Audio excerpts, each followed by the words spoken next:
Hello everyone, welcome to our channel. ఈరోజు కథ. Train అప్పుడే మూవ్ అయింది. ట్రైన్లోకి ఎక్కి కూర్చుంది నందిని. ఏసీ కంపార్ట్మెంట్లో వెళదాం అనుకున్నప్పటికీ అప్పటికప్పుడు అర్జెంటుగా బయలుదేరటము.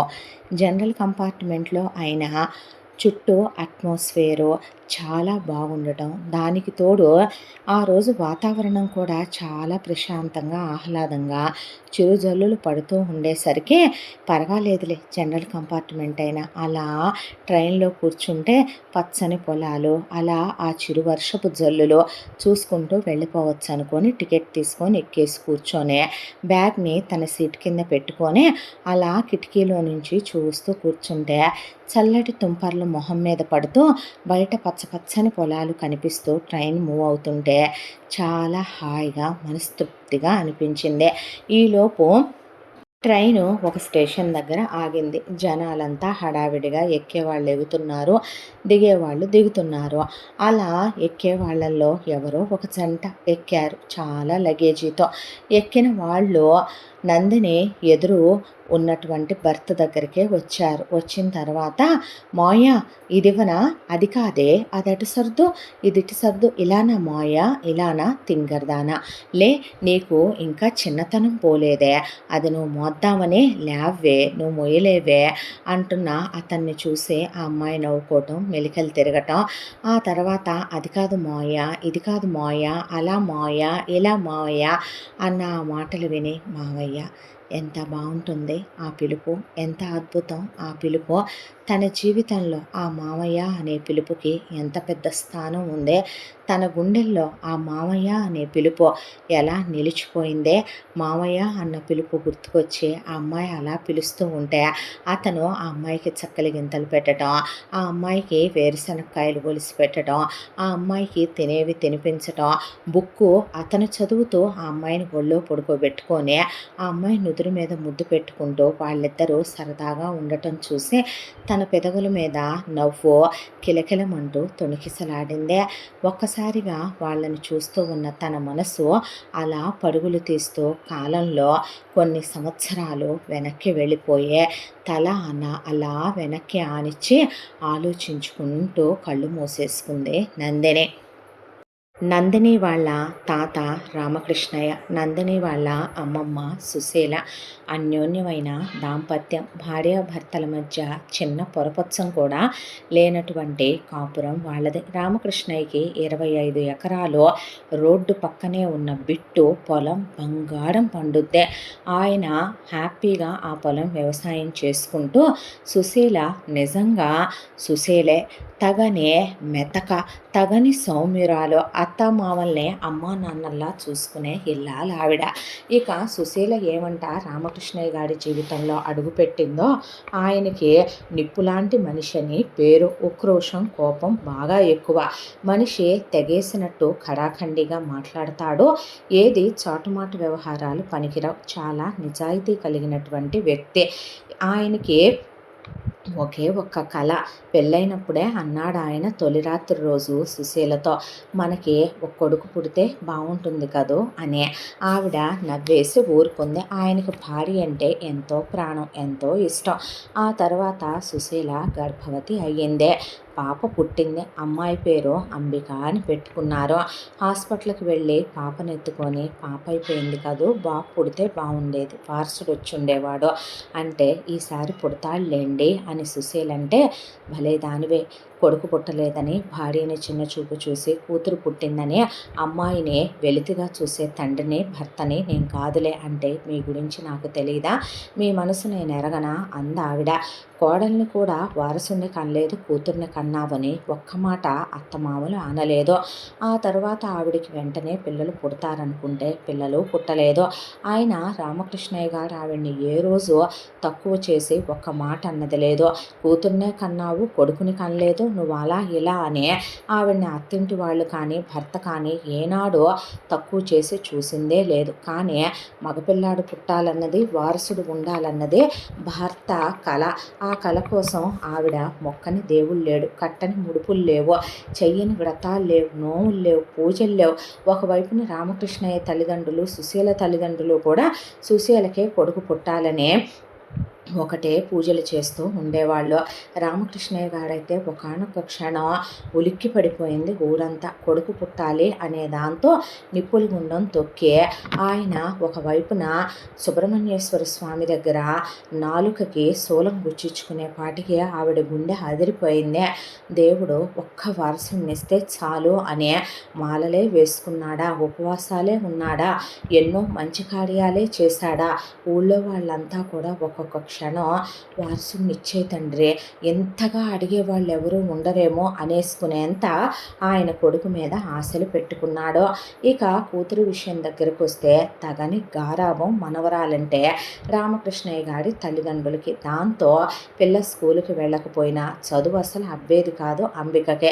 ఎప్పుడు చూసినా చెట్లెక్కి దూకటం, కాళ్ళు బెణికించుకొచ్చుకోవటం, ఒక్కటి లెంపకాయ వేసేవాడు ఆయన. సుశీల కూడా ఏమీ కుదురుగా ఉండవా ఒకచోట, ఆడపిల్లవి ఏం పనులే, చదువుకోమని నాన్న నేను చెప్తుంటే అనేసరికి ఊరుకుందరమ్మా అని పక్కకి తీసుకెళ్ళిపోయి వెన్న ముద్దలు పెట్టడం.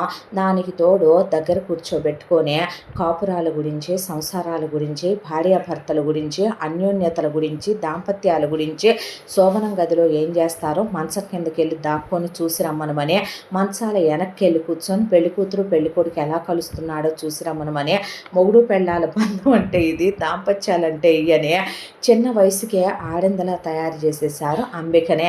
దాంతో ఎవరితోనైనా ఏందబ్బాయి, ఏందమ్మాయి, ఓ ఎత్తోయ్, ఓ పెద్దమ్మోయ్, నిన్నేనక్క, బావేంది, బాగా ముట్టుకుంటున్నట్టున్నాడుగా, నలిగావుగా మనిషివి, ఏం బావా మా అక్కను అసలు విశ్రాంతి తీసుకొని ఇట్లేదా, ఇలాంటి మాటలంటే రామకృష్ణయ్య గారు లెంపకాయ వేసి వెళ్ళేవాడు. సుశీల వైపు చూస్తే నేనంటానా అండి అలాంటి మాటలు, నా వైపు చూస్తారేమిటండి మీరు, అత్తయ్య గారు కూర్చోబెట్టుకొని చుట్టూ ఉన్న చిన్నత్తయ్యలు, పెద్దత్తయ్యలు, మీ చుట్టాలు, బంధువులు, మా అమ్మ, మా వైపు ముసలోళ్ళు అందరూ వచ్చి కూర్చుంటే, ఇది వెళ్ళి కూర్చుంటే వాళ్ళ కాపురాలు, వాళ్ళ తొలిరాత్రి విషయాలు, వాళ్ళు గడ్డివాము చాట్లు విషయాలు, పొలాల క్యారియర్లు ఎత్తుకెళ్ళిన విషయాలు అది వింటుందండి. నేను చెప్తానా చెప్పండి అని ఆవిడంటే, బుద్ధి ఉండాలమ్మా నీకనే ఒక్కరు పరిసేసి వెళ్తే ఏంది అలా అంటాడు. ఇప్పుడు డాక్టర్ ఉన్నాడు, ఆపరేషన్ చేయటం వాడికి నేర్పట్ల, ఈడు పొలం వ్యవసాయం నేర్చుకోకుండానే చేశాడా ఏంది, ఇది ఇంకా బాగుంది. కాపురం అన్నాక దాని అమ్మ చెప్పాలి, అదా సిగ్గుపడుద్ది. ఇక మనము చెప్పక మరి ఒకనొక రోజు మనకెట్ట తెలిసిందే, మన నాయనమ్మలు అమ్మమ్మలు చెప్పి కాదు. ఏమే సుశీల, నా తెలియదు అత్తయ్య గారు అని ఆవిడ పారిపోయేది లోపలికి. ఇదోటి అసలు దీనొంటి మీద వాడెప్పుడు చెయ్యేస్తాడో ఆడికి దీనికి తప్ప గదిలో నుంచి కుయ్యి కయ్యి అని మోతలు కూడా రావు. మా కోళ్ళంతా గుట్టే అత్తయ్యా అనేపాటికి సరిసర్లే పో అనేవాళ్ళు ఆవిడనే. ఆవిడేమో అంత నెమ్మది. అంబిక ఏమో ఇంకా నాయనమ్మ తాత ఏం చేశాడు, నీ మొదటి రాత్రి రోజు లోపలికి వెళ్ళంగానే నీ బుక్క కొరికాడా, నువ్వు తాంబూలం ఇచ్చావా, ముద్దు పెట్టుకున్నాడా, ఎక్కడ పెట్టాడు ఫస్ట్ ముద్దు, టప్పి వేసేలేదు ఆవిడ వచ్చి రెండో. అబ్బా ఏంటమ్మా అంటే, ఏమే నువ్వు పెద్ద మనిషి అయి వయసుకు వచ్చి 3 నెలలన్నా అయ్యిందంటే ఏం కబుర్లే ఇవి అసలు అనేపాటికి స్కూల్కి వెళ్దు కానీ రావే. అబ్బా ఏందమ్మా స్కూలు, ఆ పంతులయ్యా చెప్పేది నాకు ఎటు ఎక్కి సావదో, ఎన్నివ్వవే రేపు నా మొగుడుతో నేను కాపురం చేసుకోవద్దు అని. చిన్నాయనమ్మ ఇంతకీ తాతయ్య నువ్వు పుట్టింటికి వెళ్తే వదిలి ఉండేవాడు కాదన్నావుగా, మరి ఎలా ఉండేదానివే, ఉండేవాడా ఏందే పిల్ల, మా పుట్టింటి గోడ దూకొచ్చి నేను కడుపుతో ఉండంగా కూడా నాకు గిలిగింతలు పెట్టందే, మీ తాతయ్యకి అసలు మనసు అవ్వదుగా అత్తయ్య అనేపాటికి. మొగుడు అంటే అలా ఉంటాడా, కాపురం అంటే అలా ఉంటుందా, మొగుడు ముద్దు పెట్టుకుంటే అంత బాగుంటుందా, బాగుంటుందేందే పిల్ల, మళ్ళీ కావాలనిపిస్తుంది కాపురం అనే. ఓడి దేవుడా, ఈ ముసలోళ్ళకి పని పాట ఏమీ లేదు తిననే. రామకృష్ణయ్య గారు అన్నం తింటూ ఉండగా ఆయన వింటంటే కూతురు ఆసక్తి ఆయనకు అర్థమైందే. దీన్నెటు ఇంట్లో ఉంచిన ఇదే చదువు సంధ్యారాధులే దీనికని ఆయనకు అర్థమైపోయి 16వ సంవత్సరం కూతురుకు వచ్చిన దగ్గర నుంచే సంబంధాలు వెతకటం మొదలుపెట్టే. గవర్నమెంట్ లెక్కల ప్రకారం 18వ ఏటికి పెళ్లి చేయాలి కాబట్టి ఒక సంబంధం ఫిక్స్ చేశాడు. అబ్బాయి పేరు రాఘవ, చదువుకున్నాడు, చాలా అందంగా ఉంటాడు, హైటు వెయిటు పర్సనాలిటీ, దానికి తోడు ప్రైవేట్ ఉద్యోగం అయినా పెద్ద ఉద్యోగం, మంచి జీతం వచ్చే ఉద్యోగం. వాళ్ళ అమ్మా నాన్నలకి ఆయన ఒక్కడే కొడుకు, దానికి తోడు వాళ్ళకి స్థిరచరా స్థిరాస్తులు అవి బాగానే ఉన్నాయి.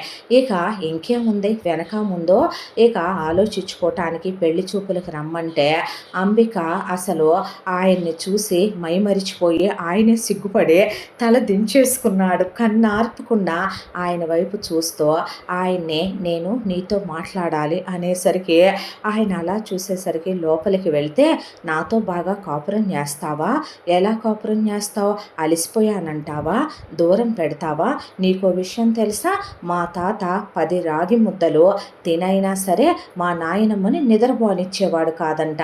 మగాడంటే ఎప్పుడూ కాక మీద ఉండాలంటది మా చిన్న నాయనమ్మ.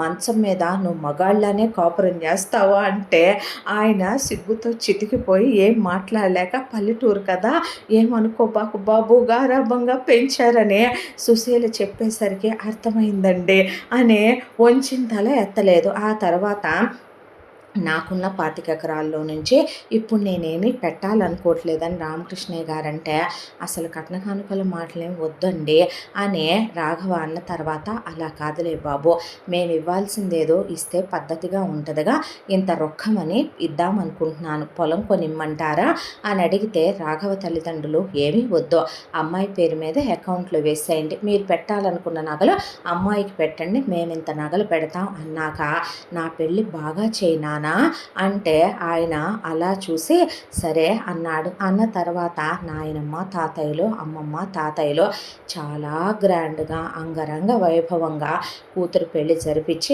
ఇవ్వాల్సినవి ఇచ్చేసి అల్లుడితో ఇక కాపురానికి పంపారు. ఎక్కడైనా మనుగుడుపులప్పుడు సుశీల అదిరిపడిపోయింది. పిల్ల నలిగిపోద్దని, పిల్లలు అలిసిపోతారని ఆడపిల్లల గురించి అనుకుంటారు. అల్లుడు రాత్రిపూట గదిలోకి వెళ్ళేటప్పుడు ఫ్రెష్గా వెళ్ళి తెల్లారేసరికి నీరసించిపోయి వస్తే రామకృష్ణయ్య గారు ఏం మాట్లాడకుండా అల్లుడికి సున్నుండలు చేసి సుశీల అల్లుడికి నేతరిసెలు చేసి పెట్టు, అమ్మాయి వల్ల అబ్బాయి ఎక్కువ అలసిపోతున్నాడండి అంటే వేడి చేయకుండా కాస్త కటోరా అది కలిపి కొబ్బరి బొండాలు పంపిస్తానని ఆయన వెళ్ళిపోతే ఏవే మనవరాలా రాత్రి ఏం జరిగిందంటే వెళ్ళి బామ్మల మధ్యలో కూర్చొని మా ఆయన లేదు నేనే బుగ్గ కొరికేసా, మా ఆయన్ని నేనే ఈ పంతా ముద్దులు పెట్టుకున్నా అంటే సిగ్గుపడి లోపల పారిపోయేవాడు ఆయన. అవ్వా ఎక్కడన్నా ఆడపిల్లలు సిగ్గుపడాలి, అల్లుడు సిగ్గుపడి లోపలికి పారిపోతున్నాడు. అయ్యో రాత్రిపూట కూడా అంతే, తెగ మెలికలు తిరిగిపోతాడు, ముడుసుకుపోతాడు, తెగ సిగ్గుపడిపోతాడు. మా ఆయన ఎంత అందంగా ఉంటాడో తెలుసా, మా ఆయనకి ఎక్కడెక్కడ పుట్టుమచ్చలు ఉన్నాయో తెలుసా, బామ్మలందరూ చెప్పించుకుంటుంటే ఒక్కటేసి వెళ్ళేది ఆమె. పెళ్ళైన తర్వాత కూతుర్ని ఆయన ఇంకేమంటాడో ఆయన వినలేక పొలానికి వెళ్ళిపోయేవాడు ఆయన. అల్లుడు అసలు ఆయన ముఖంలోకి ముఖం పెట్టే చూడ్డం, ఆయన గాంభీర్యం దానికి తోడు గట్టిగా మాట్లాడతాడని అతనికి ఆయనంటే కొంచెం భయం కూడాను, బెరుకు కూడాను. దాంతో అత్తారింటికి వస్తే గదిలో నుంచి అబ్బాయి బయటికి రాడు.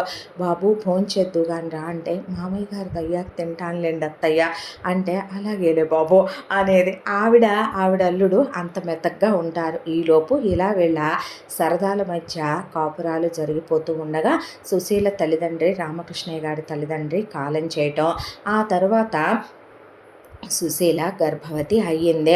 ఇక రామకృష్ణయ్య గారి ఆనందానికి అవధులు లేవు. కాలు కింద పెట్టకుండా ఆవిడ్ని చూసుకుని ఆయన మొక్కిన మొక్కులే ఫలించాయో, ఆవిడ చేసిన పూజలే ఫలించాయో కానీ 9 నెలలకి పండంటి మగపిల్లాడు పుట్టాడు. ఇక అల్లుడొచ్చి అలా చేతిలోకి తీసుకుని చాలా ముద్దుగా ఉన్నాడు మావయ్య, అందరి ముఖాల్లో నవ్వులు పూయించాడు కాబట్టి హర్ష అని పేరు పెడతారా మావయ్య అనేసరికి చాలా బాగుంది అల్లుడు అనే హర్ష అనే నామకరణం చేయించారు. ఆ తర్వాత పిల్లాడు చాలా అందంగా చాలా ముద్దుగా ఉండేవాడు.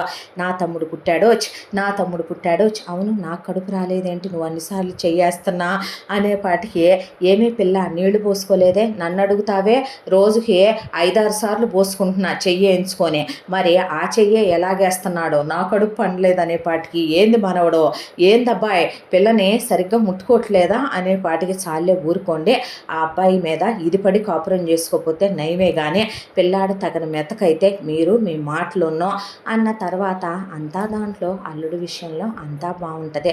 కాకపోతే చిన్నప్పటి నుంచి ఆయన్ని వాళ్ళ అమ్మా నాన్న అధిక గారాబంగా పెంచడం, దానికి తోడు ఆయనకున్న స్నేహాలు సావాసాల వల్ల ఆయనకి కాస్త తాగుడు అలవాటు ఉంది, దానికి తోడు ప్యాకాట్ అలవాటు, స్మోకింగ్ అలవాటు ఉంది. అది కాస్త చిన్నగా ఏం కాదు, పెద్దగానే ఉంది ప్యాకాట్ అలవాటు. దానికి తోడు స్నేహితులని, బంధువులనే వాళ్ళకి వీళ్ళకి అవసరమని వస్తే డబ్బులు సాయం చేసి తిరిగి మళ్ళీ అడిగే అలవాటు లేదు. రామకృష్ణయ్య గారికి ఈ విషయం తెలిసి అల్లుడిని దులిపారేశాడు ఒకసారి. బుద్ధి జ్ఞానం ఉండాలి, వయసు రాగానే సరికాదు. బంగారం అంటే ఉద్యోగం ఉంది, ఏం మాయి రోగం, ఆ తాగటాలేంటి రోడ్ల మీద? మనలాంటి ఇళ్లల్లో మగాళ్ళు అసలు అలా తాగుతారా? ఆ సిగరెట్లు తాగటం ఏంటి? ఒక సిగరెట్ అయిపోయేలోపు దాంతో ఇంకో సిగరెట్ అంటించుకుంటావా?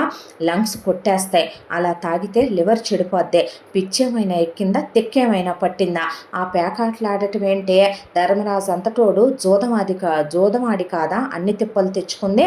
నువ్వు ఏం పనులయ్యా బుద్ధినైన పనులు అంటే మామగారి వయసులో పెద్దవాడనే ఒక్క మాట కూడా ఆయన అన్ని తిట్లు తిడుతున్నా ఏ రోజు మాట సమాధానం చెప్పేవాడు కాదు ఎదురు.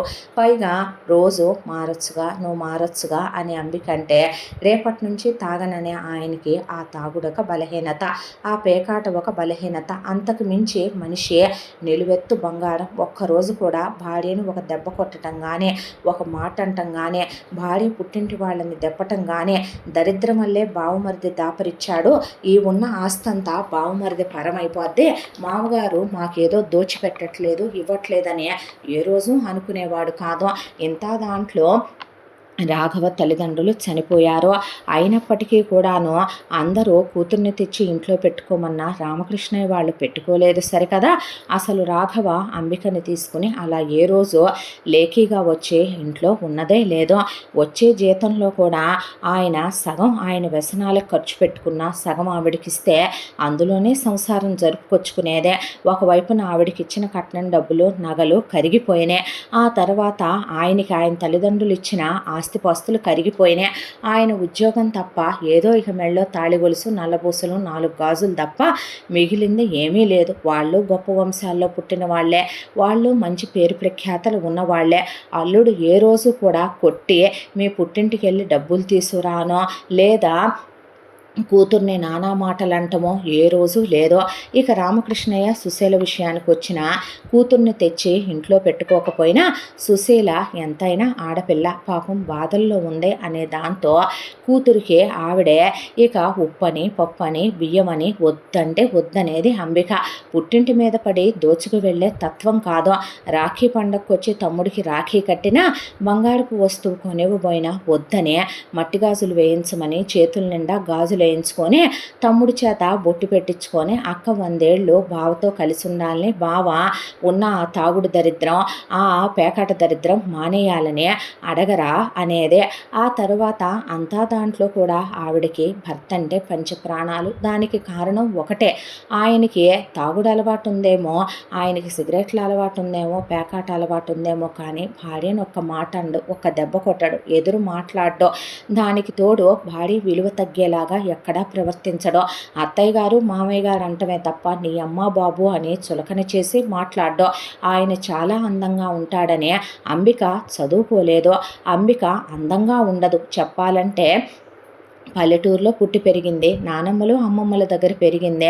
మనిషి మోటుగా మురటాగానే ఉంటుంది, కానీ ఆయనకి ఆవిడే ఒక అద్భుతం, ఆవిడే ఒక అందం, ఆవిడే ఒక ఐశ్వర్యం. ఆవిడ ఇంకా తనని భరిస్తుందే. అంత తాగుడు అలవాటు ఉన్నా, అంత పేకాట్లాడుతున్నా ఒక్కరోజు ఒక్క మాట అనలేదు. ఉత్తమ ఇల్లాలని పంచప్రాణాలు భార్య మీదే పెట్టుకున్న వ్యక్తి.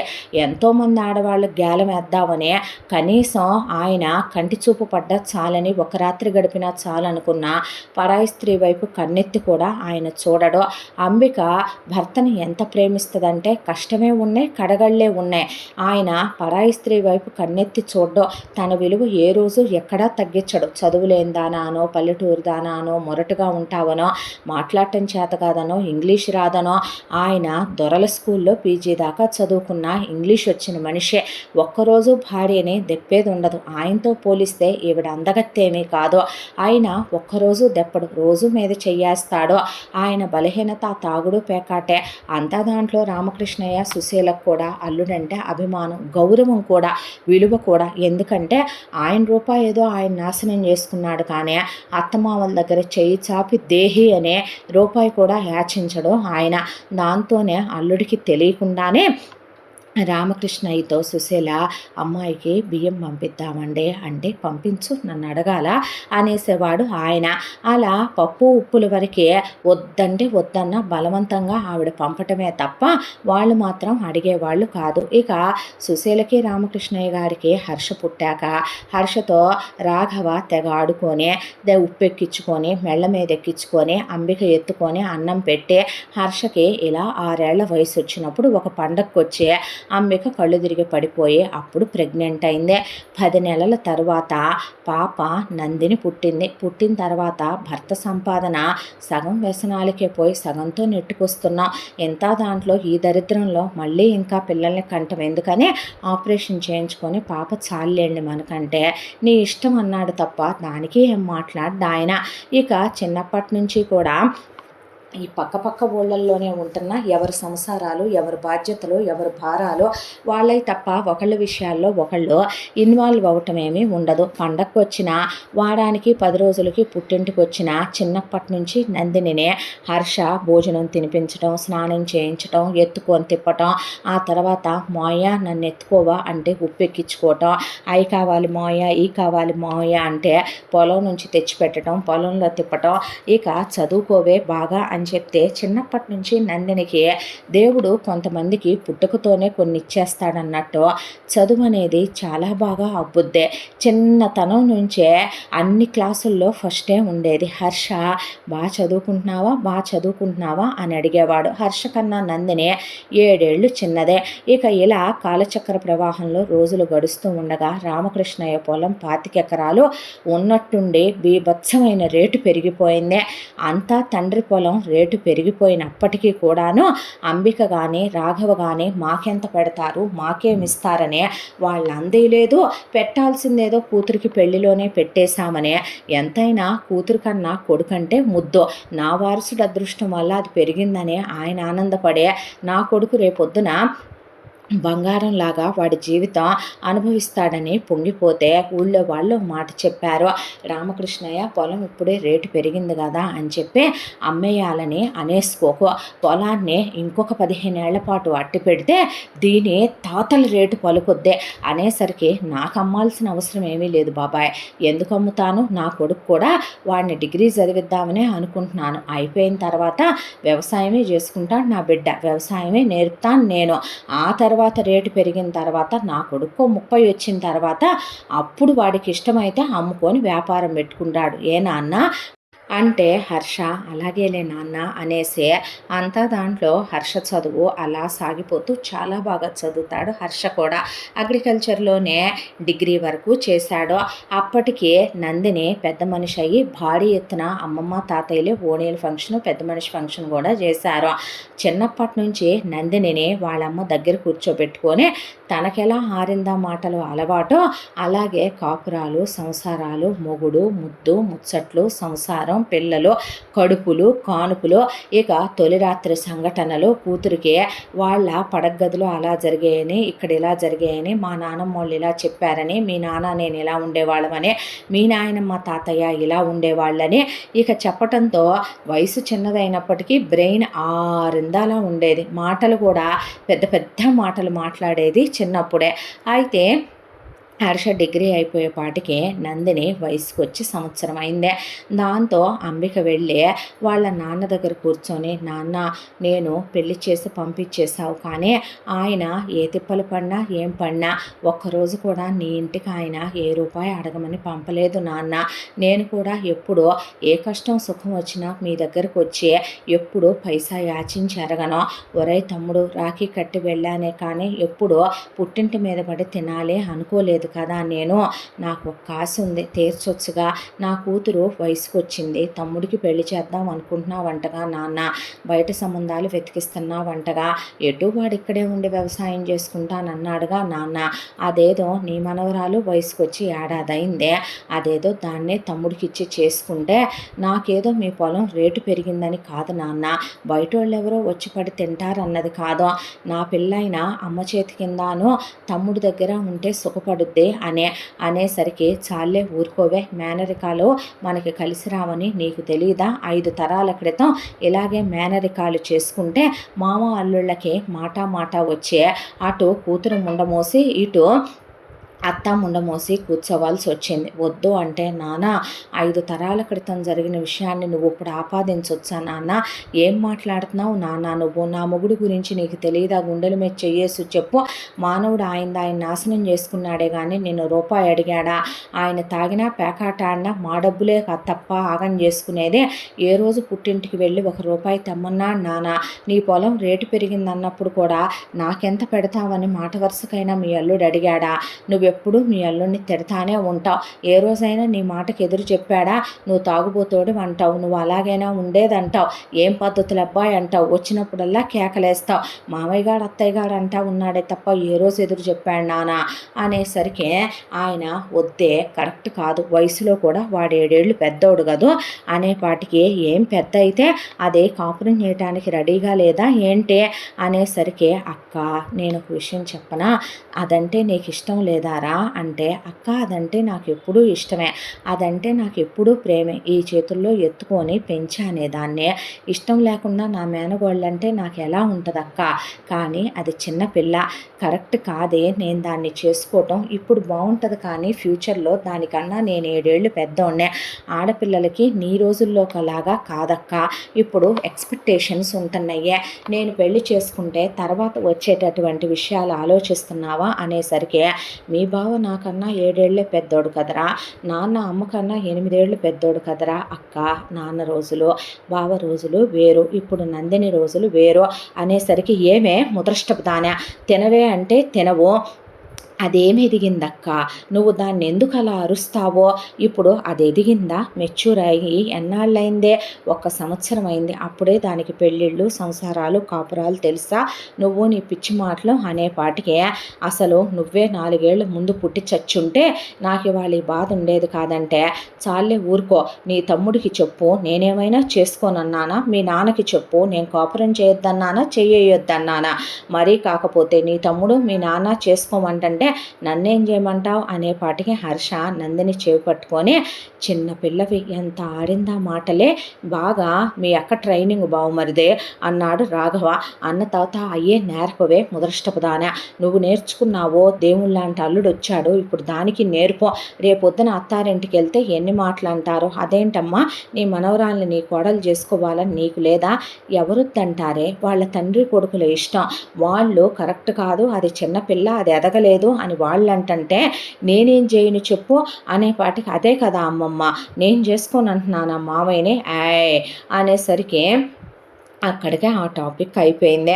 ఆ తర్వాత రామకృష్ణయ్య గారు అన్న ప్రకారమే కొడుక్కి బయట సంబంధాలు చూయించి, ఎవరినైనా ఇష్టపడ్డావా అంటే లేదని చెప్పిన తర్వాత అందులో నుంచి ఒక సంబంధం ఫైనల్ చేసి, చూడయ్యా ఈ అమ్మాయి ఎలా ఉందో అన్నాక నేను మాట్లాడతాను నాన్న అనేసరికి, నందినికి చిన్నప్పటి నుంచే క్యూరియాసిటీ ఎక్కువ, నందినితో పాటు ఇంకొంతమంది బామ్మలు, బయటేమో వీళ్ళమ్మ నా కూతుర్ని చేసుకోనన్నారు అనే, అమ్మ నువ్వు కూడా మాట్లాడలేదని ఏడుస్తూ కూర్చుంటే తప్పే, అలా పుట్టింట్లో శుభకార్యాలు జరిగేటప్పుడు ఏడవకూడదని చుట్టుపక్కల వాళ్ళంటే నోరు ముయ్యవే, ఎవరిని చేసుకున్నా ఆ అమ్మాయి ఏంటి కోడలు కాదు కూతురు, నేను ఆరళ్ళు పెట్టే అత్తగారిని కాదు, అది అల్లుడినైనా కోడలనైనా, పిచ్చివాగుడు వాక్కు, మీ నాన్న కోపం వస్తే నోరుమాయ్ అందావిడ. అన్న తర్వాత హర్ష లోపలికి వెళ్ళిన తర్వాత ఇటు నందిని కొంతమంది బామ్మలు అక్కలు వదినలు అయ్యేవాళ్ళు కిటికీలు తలుపుల దగ్గర సెటిల్ అయితే, లోపలికి వెళ్ళిన హర్ష పెళ్లి కూతుర్ని కూర్చోండి అన్నాక పర్లేదండి అంటే,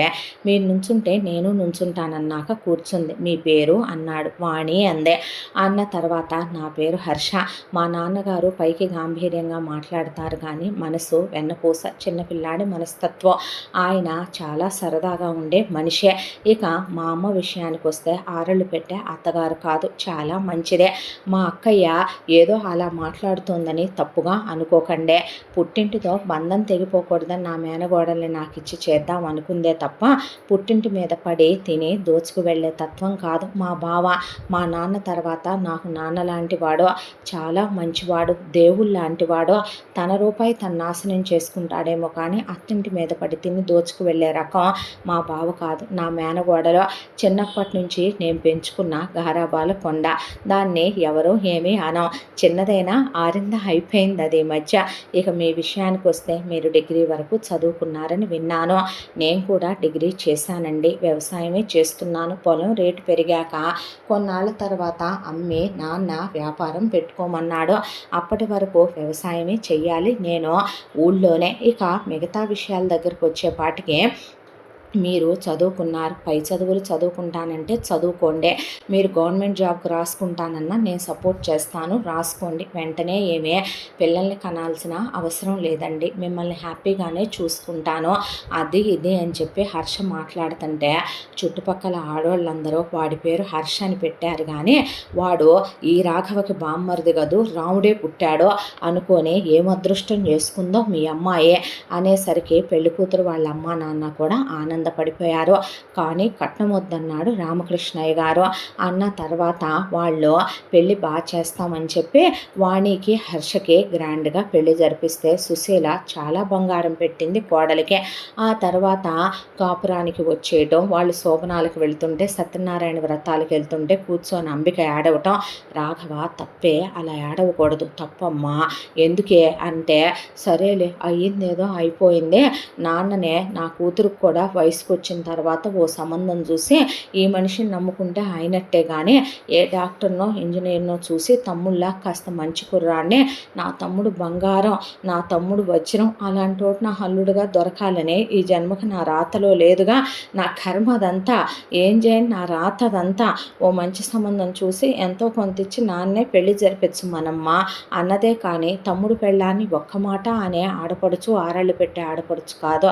పాపం వాళ్ళకు ఉన్నంతలోనే వాళ్ళు ఇంకా పెళ్ళికి ఏమీ ఇవ్వలేదు అనుకోకుండా ఆ అమ్మాయి కోసం ఒక నెక్లెస్, హర్షకి ఒక కడియం చేయించుకొచ్చింది అంబిక.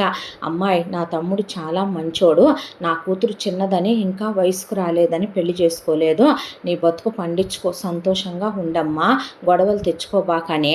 అంబిక ఆ తర్వాత ఏమీ అనలేదు. సుశీల కోడల్ని చాలా బాగా చూసుకునేది. రామకృష్ణయ్య గారు అసలేం పట్టించుకొని ఒక మాట అండో. ఆ తర్వాత శోభనాలు అయిపోయినాయి, 16 రోజుల పండగలు అయిపోయినాయి. హర్ష వాణి కాపురం చేసుకుంటున్నారు. వెంటనే పిల్లలు అక్కర్లేదని ప్రికాషన్ వాడుతున్నాడు హర్ష. ఈలోపు ఆలోచించుకొని చెప్తాను నా గురించి అంది వాణి. సరేనని హర్ష వ్యవసాయానికి వెళ్ళడం మొదలుపెట్టాడు. ఈలోగా ఒక రోజున ఫోన్ వచ్చింది అంబికకే. సుశీల ఫోన్ చేసింది. ఏంటమ్మా అంటే అర్జెంటుగా అల్లుడు నువ్వు రెండమ్మా, ఇక్కడికి మీరు రావాల్సిన అవసరం ఉంది, వెంటనే బయలుదేరి రావాలనేసరికి ఏమండి అమ్మ ఫోన్ చేసింది అనేసరికి పిల్లని వెంట పెట్టుకొని ఉరుకులు పరుగుల మీద వెళ్ళారు. తీరా ఇంటి నిండా జనాలు పోగై ఉన్నారు. ఒకవైపున వాణి వాళ్ళ అమ్మ నాన్నలు, చుట్టాలు, బంధువులు అందరూ కోపంతో ఊగిపోతున్నారు. హర్ష అలా కూర్చుండిపోతే రామకృష్ణయ్య గారు ఎర్రగా అయిపోయి ఉన్నాయి ఆయన కళ్ళు. ఏమైందమ్మా అని అడిగేసరికి రాఘవ గారి చేతిలో రామకృష్ణయ్య గారు లెటర్స్ పెట్టాడు. దాంట్లో వాణి నువ్వంటే నాకు ఇష్టం లేదని, వేరే అబ్బాయిని ప్రేమించానని, అతనిది నాది కులాలు వేరని, మా అమ్మ నాన్న నీకు డబ్బుందని, మీ పొలం రేటు పెరిగిందని, నువ్వు చదువుకున్నావని, కులాలు కలిసినాయని, నేను పెళ్లి చేసుకోకపోతే చచ్చిపోతామని చెప్పి నన్ను బెదిరించి బలవంతంగా నీతో పెళ్లి చేయించాను ప్రేమించారు. నువ్వు మంచోడివే కావచ్చు, నువ్వు నాతో సంతోషంగానే కాపురం చేస్తూ ఉండొచ్చు, కానీ నువ్వు కాపురం చేస్తుంటే నేను ప్రేమించిన అతన్నే నీలో ఊహించుకుంటూ నేను కాపురం చేయలేకపోతున్నాను. నువ్వు ముట్టుకున్నా అతను ముట్టుకున్నట్టే ఉంది.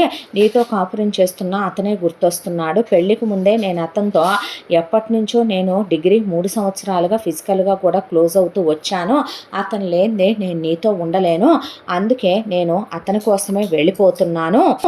ఇదిగో తెల్ల కాగితం మీద సంతకం పెట్టాను. విడాకులకు అప్లై చేసుకోవాలంటే చేసుకో. కారణం నా మీదే చూపించు. తాళి, నల్లబూసలు, మెట్టెలు కూడా ఇక్కడే పెట్టేశాను. నువ్వు 100% కరెక్ట్ మగాడివే అయినప్పటికీ నేను నీతో అన్నీ చంపుకొని బ్రతకలేకపోతున్నాను. పెళ్లిలో నాకు నా పుట్టింటి వాళ్ళు పెట్టిన నగలు నేను తీసుకొని వెళ్ళిపోతున్నాను. మీరు పెట్టిన నగలేమి నేను ముట్టుకోలేదు అని చెప్పి ఆ అమ్మాయి రాసిన ఉత్తరం చూసే హతాశులై అందరూ అలా కూర్చుండిపోయారు. అంతా దాంట్లో ఊళ్ళో వాళ్ళంతా అసలు అట్లా ఏడవకూడదే, తమ్ముడికి పెళ్ళయిందని, ఆడి కాపురానికి బడి నువ్వే ఎక్కువ ఏడిసావంటే చాలే, నోరు ముయ్యండి, ఇంకా ఏం మాట్లాడుతున్నారు మీరు? ఏదో అన్నానే కానీ నా తమ్ముడిని నా కూతుర్ని చేసుకోమనమని, వాడు అమ్మాయిని పెళ్లి చేసుకున్నాడని ఏ రోజైనా ఆ అమ్మాయిని ఆరళ్ళు పెట్టానా? తప్పుగా మాట్లాడానా? నా తమ్ముడిని కొట్టు తిట్టు అని చాడీలు చెప్పానా? పుట్టింటికి వచ్చి పడి ఆ అమ్మాయిని లేచిపోమ్మని నేనే ఏమన్నా సలహాలు ఇచ్చానా? ఏం వాగుతున్నారు మీరు? నా తమ్ముడి జీవితం అలా అయిందంటే నాకు బాధగా ఉండదా అనేసరికి అమ్మలక్కలు ఎటు వాళ్ళు అటు వెళ్ళిపోయారు. ఆ తరువాత నాన్న బాధపడుతున్నావా నాన్న? నిజం చెప్తున్నా నాన్న, నా మొగుడు మీద, నా తల్లి తండ్రులైన మీ మీద ప్రమాణం చేసే తమ్ముడు, నిజమయ్యా, ఏ రోజు నీ జీవితం నాశనం అయిపోవాలని నేను అనుకోలేదు అంటే నీ వాగుడు మాకు తెలియంది కాదులేవే అని రామకృష్ణయ్య గారు అక్కడి నుంచి లేచి వెళ్ళిపోతే సుశీల వాళ్ళు వీళ్ళు అన్న మాటలు నువ్వు పట్టించుకోబాకే అన్న తర్వాత, అంబిక ఒక విషయం చెప్పమంటావా? లోకులు పలుకాకులు, మనం చేసేదాన్ని బట్టి కాదు, వాళ్ళు ఊహించుకున్న దాన్ని బట్టి మాట్లాడుతుంది ప్రపంచం అన్న తర్వాత హర్ష దగ్గరకు వచ్చి, ఏరా బాధపడుతున్నావా అని అడిగితే, బాధపడకుండా ఎలా ఉంటానక్క? పెళ్ళికి ముందు నేను ఎవరిని ప్రేమించలేదు, పెళ్ళయ్యాక నేను బాగానే చూసుకున్నానక్క, కానీ ఇలా చేస్తుందని నేను అనుకోలేదు. మొదటి రాత్రి రోజే నాకు చెప్పుండాల్సింది బావా, వేరే అబ్బాయిని ఇష్టపడ్డాను అని నేనే డివోర్స్ తీసుకునే నేనే అతనికిచ్చే పంపించేసి ఉండేవాడినే. ఇలా ఎందుకు చేసిందో, మనసుతో ఎందుకో ఇలా ఆటలాడి వెళ్ళిందో అర్థం కావటం లేదని హర్ష కళ్ళల్లో నీళ్లు తిరిగితే వాళ్ళ బావ హర్షం దగ్గరకు తీసుకుని, నా చేతుల మీదుగా పెంచానురా నిన్ను, నువ్వు అలా కన్నీళ్లు పెట్టుకోవద్దు.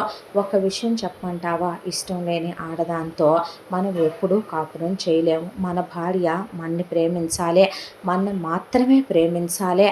మనం ఏ కష్టంలో ఉన్నా రాముడితో సీత తోడెళ్ళినట్టు దేవుళ్ళు ఎన్ని అవతారాలు ఎత్తి వచ్చినా దేవతలు తోడుగా వాళ్ళ కోసం స్వర్గసుఖాలు వదిలి వచ్చినట్టు భార్య మనతోనే ఉండాలి, మనని ప్రేమించాలి. పాత మాటే అయినప్పటికీ ఒక మాట చెప్తాను, ఏదైనా గివ్ అండ్ టేక్ పాలసీ. మనం ప్రేమించేటప్పుడు ఆ ప్రేమను మనం ఆశించవచ్చు కూడా. నిజంరా, నాకు వ్యసనాలు అలవాటు ఉంది, మీ అక్కకి నన్ను భరించే ఓపిక ఉంది. దాని దృష్టిలో నేను పరాయి ఆడవాళ్ళని ముట్టుకోను అనుకుంటుంది. దానిలాంటి భార్య వస్తే ఎవ్వరూ ఇంకొక ఆడదాని వైపు చూడరు. దాని దృష్టిలో నేను దేవుణ్ణే, నాకు చెడు అలవాట్లున్నా నేనెవరి వైపు చూడననేది అది అనుకుంటుంది. ఒక విషయం చెప్పనా? మేడ్ ఫర్ ఈచ్ అదర్లా ఒక కప్పులు ఉండాలి, గవర్నమెంట్ కప్పుల్లా ఉండాలి. ఇలా వ్యసనాలు ఉండి కనీసం అమ్మాయి మాట మాత్రం చెప్పున్నా వేరే విషయం. ఇవాళ పెళ్లి కాకముందే వేరే అబ్బాయితో ఎఫ్ఐఆర్ పెట్టుకున్న పిల్ల రేపొద్దున నీతో కాపురం చేస్తూ అతనితో కూడా వెళ్ళి కలిసి వస్తే మనం ఏం చేయగలుగుతాం చెప్పు? మూవ్ ఆన్ అయిపోవాలి, జరిగిన సిచ్యువేషన్ నుంచి బయటికి రావాలయ్యా, నీ మనసు నువ్వు బాధ పెట్టుకోవద్దని చెప్పారు అందరూ కలిసే. ఆ తర్వాత హర్ష అలా కూర్చుంటే నందిని హర్ష వైపే చూస్తూ కూర్చుంది.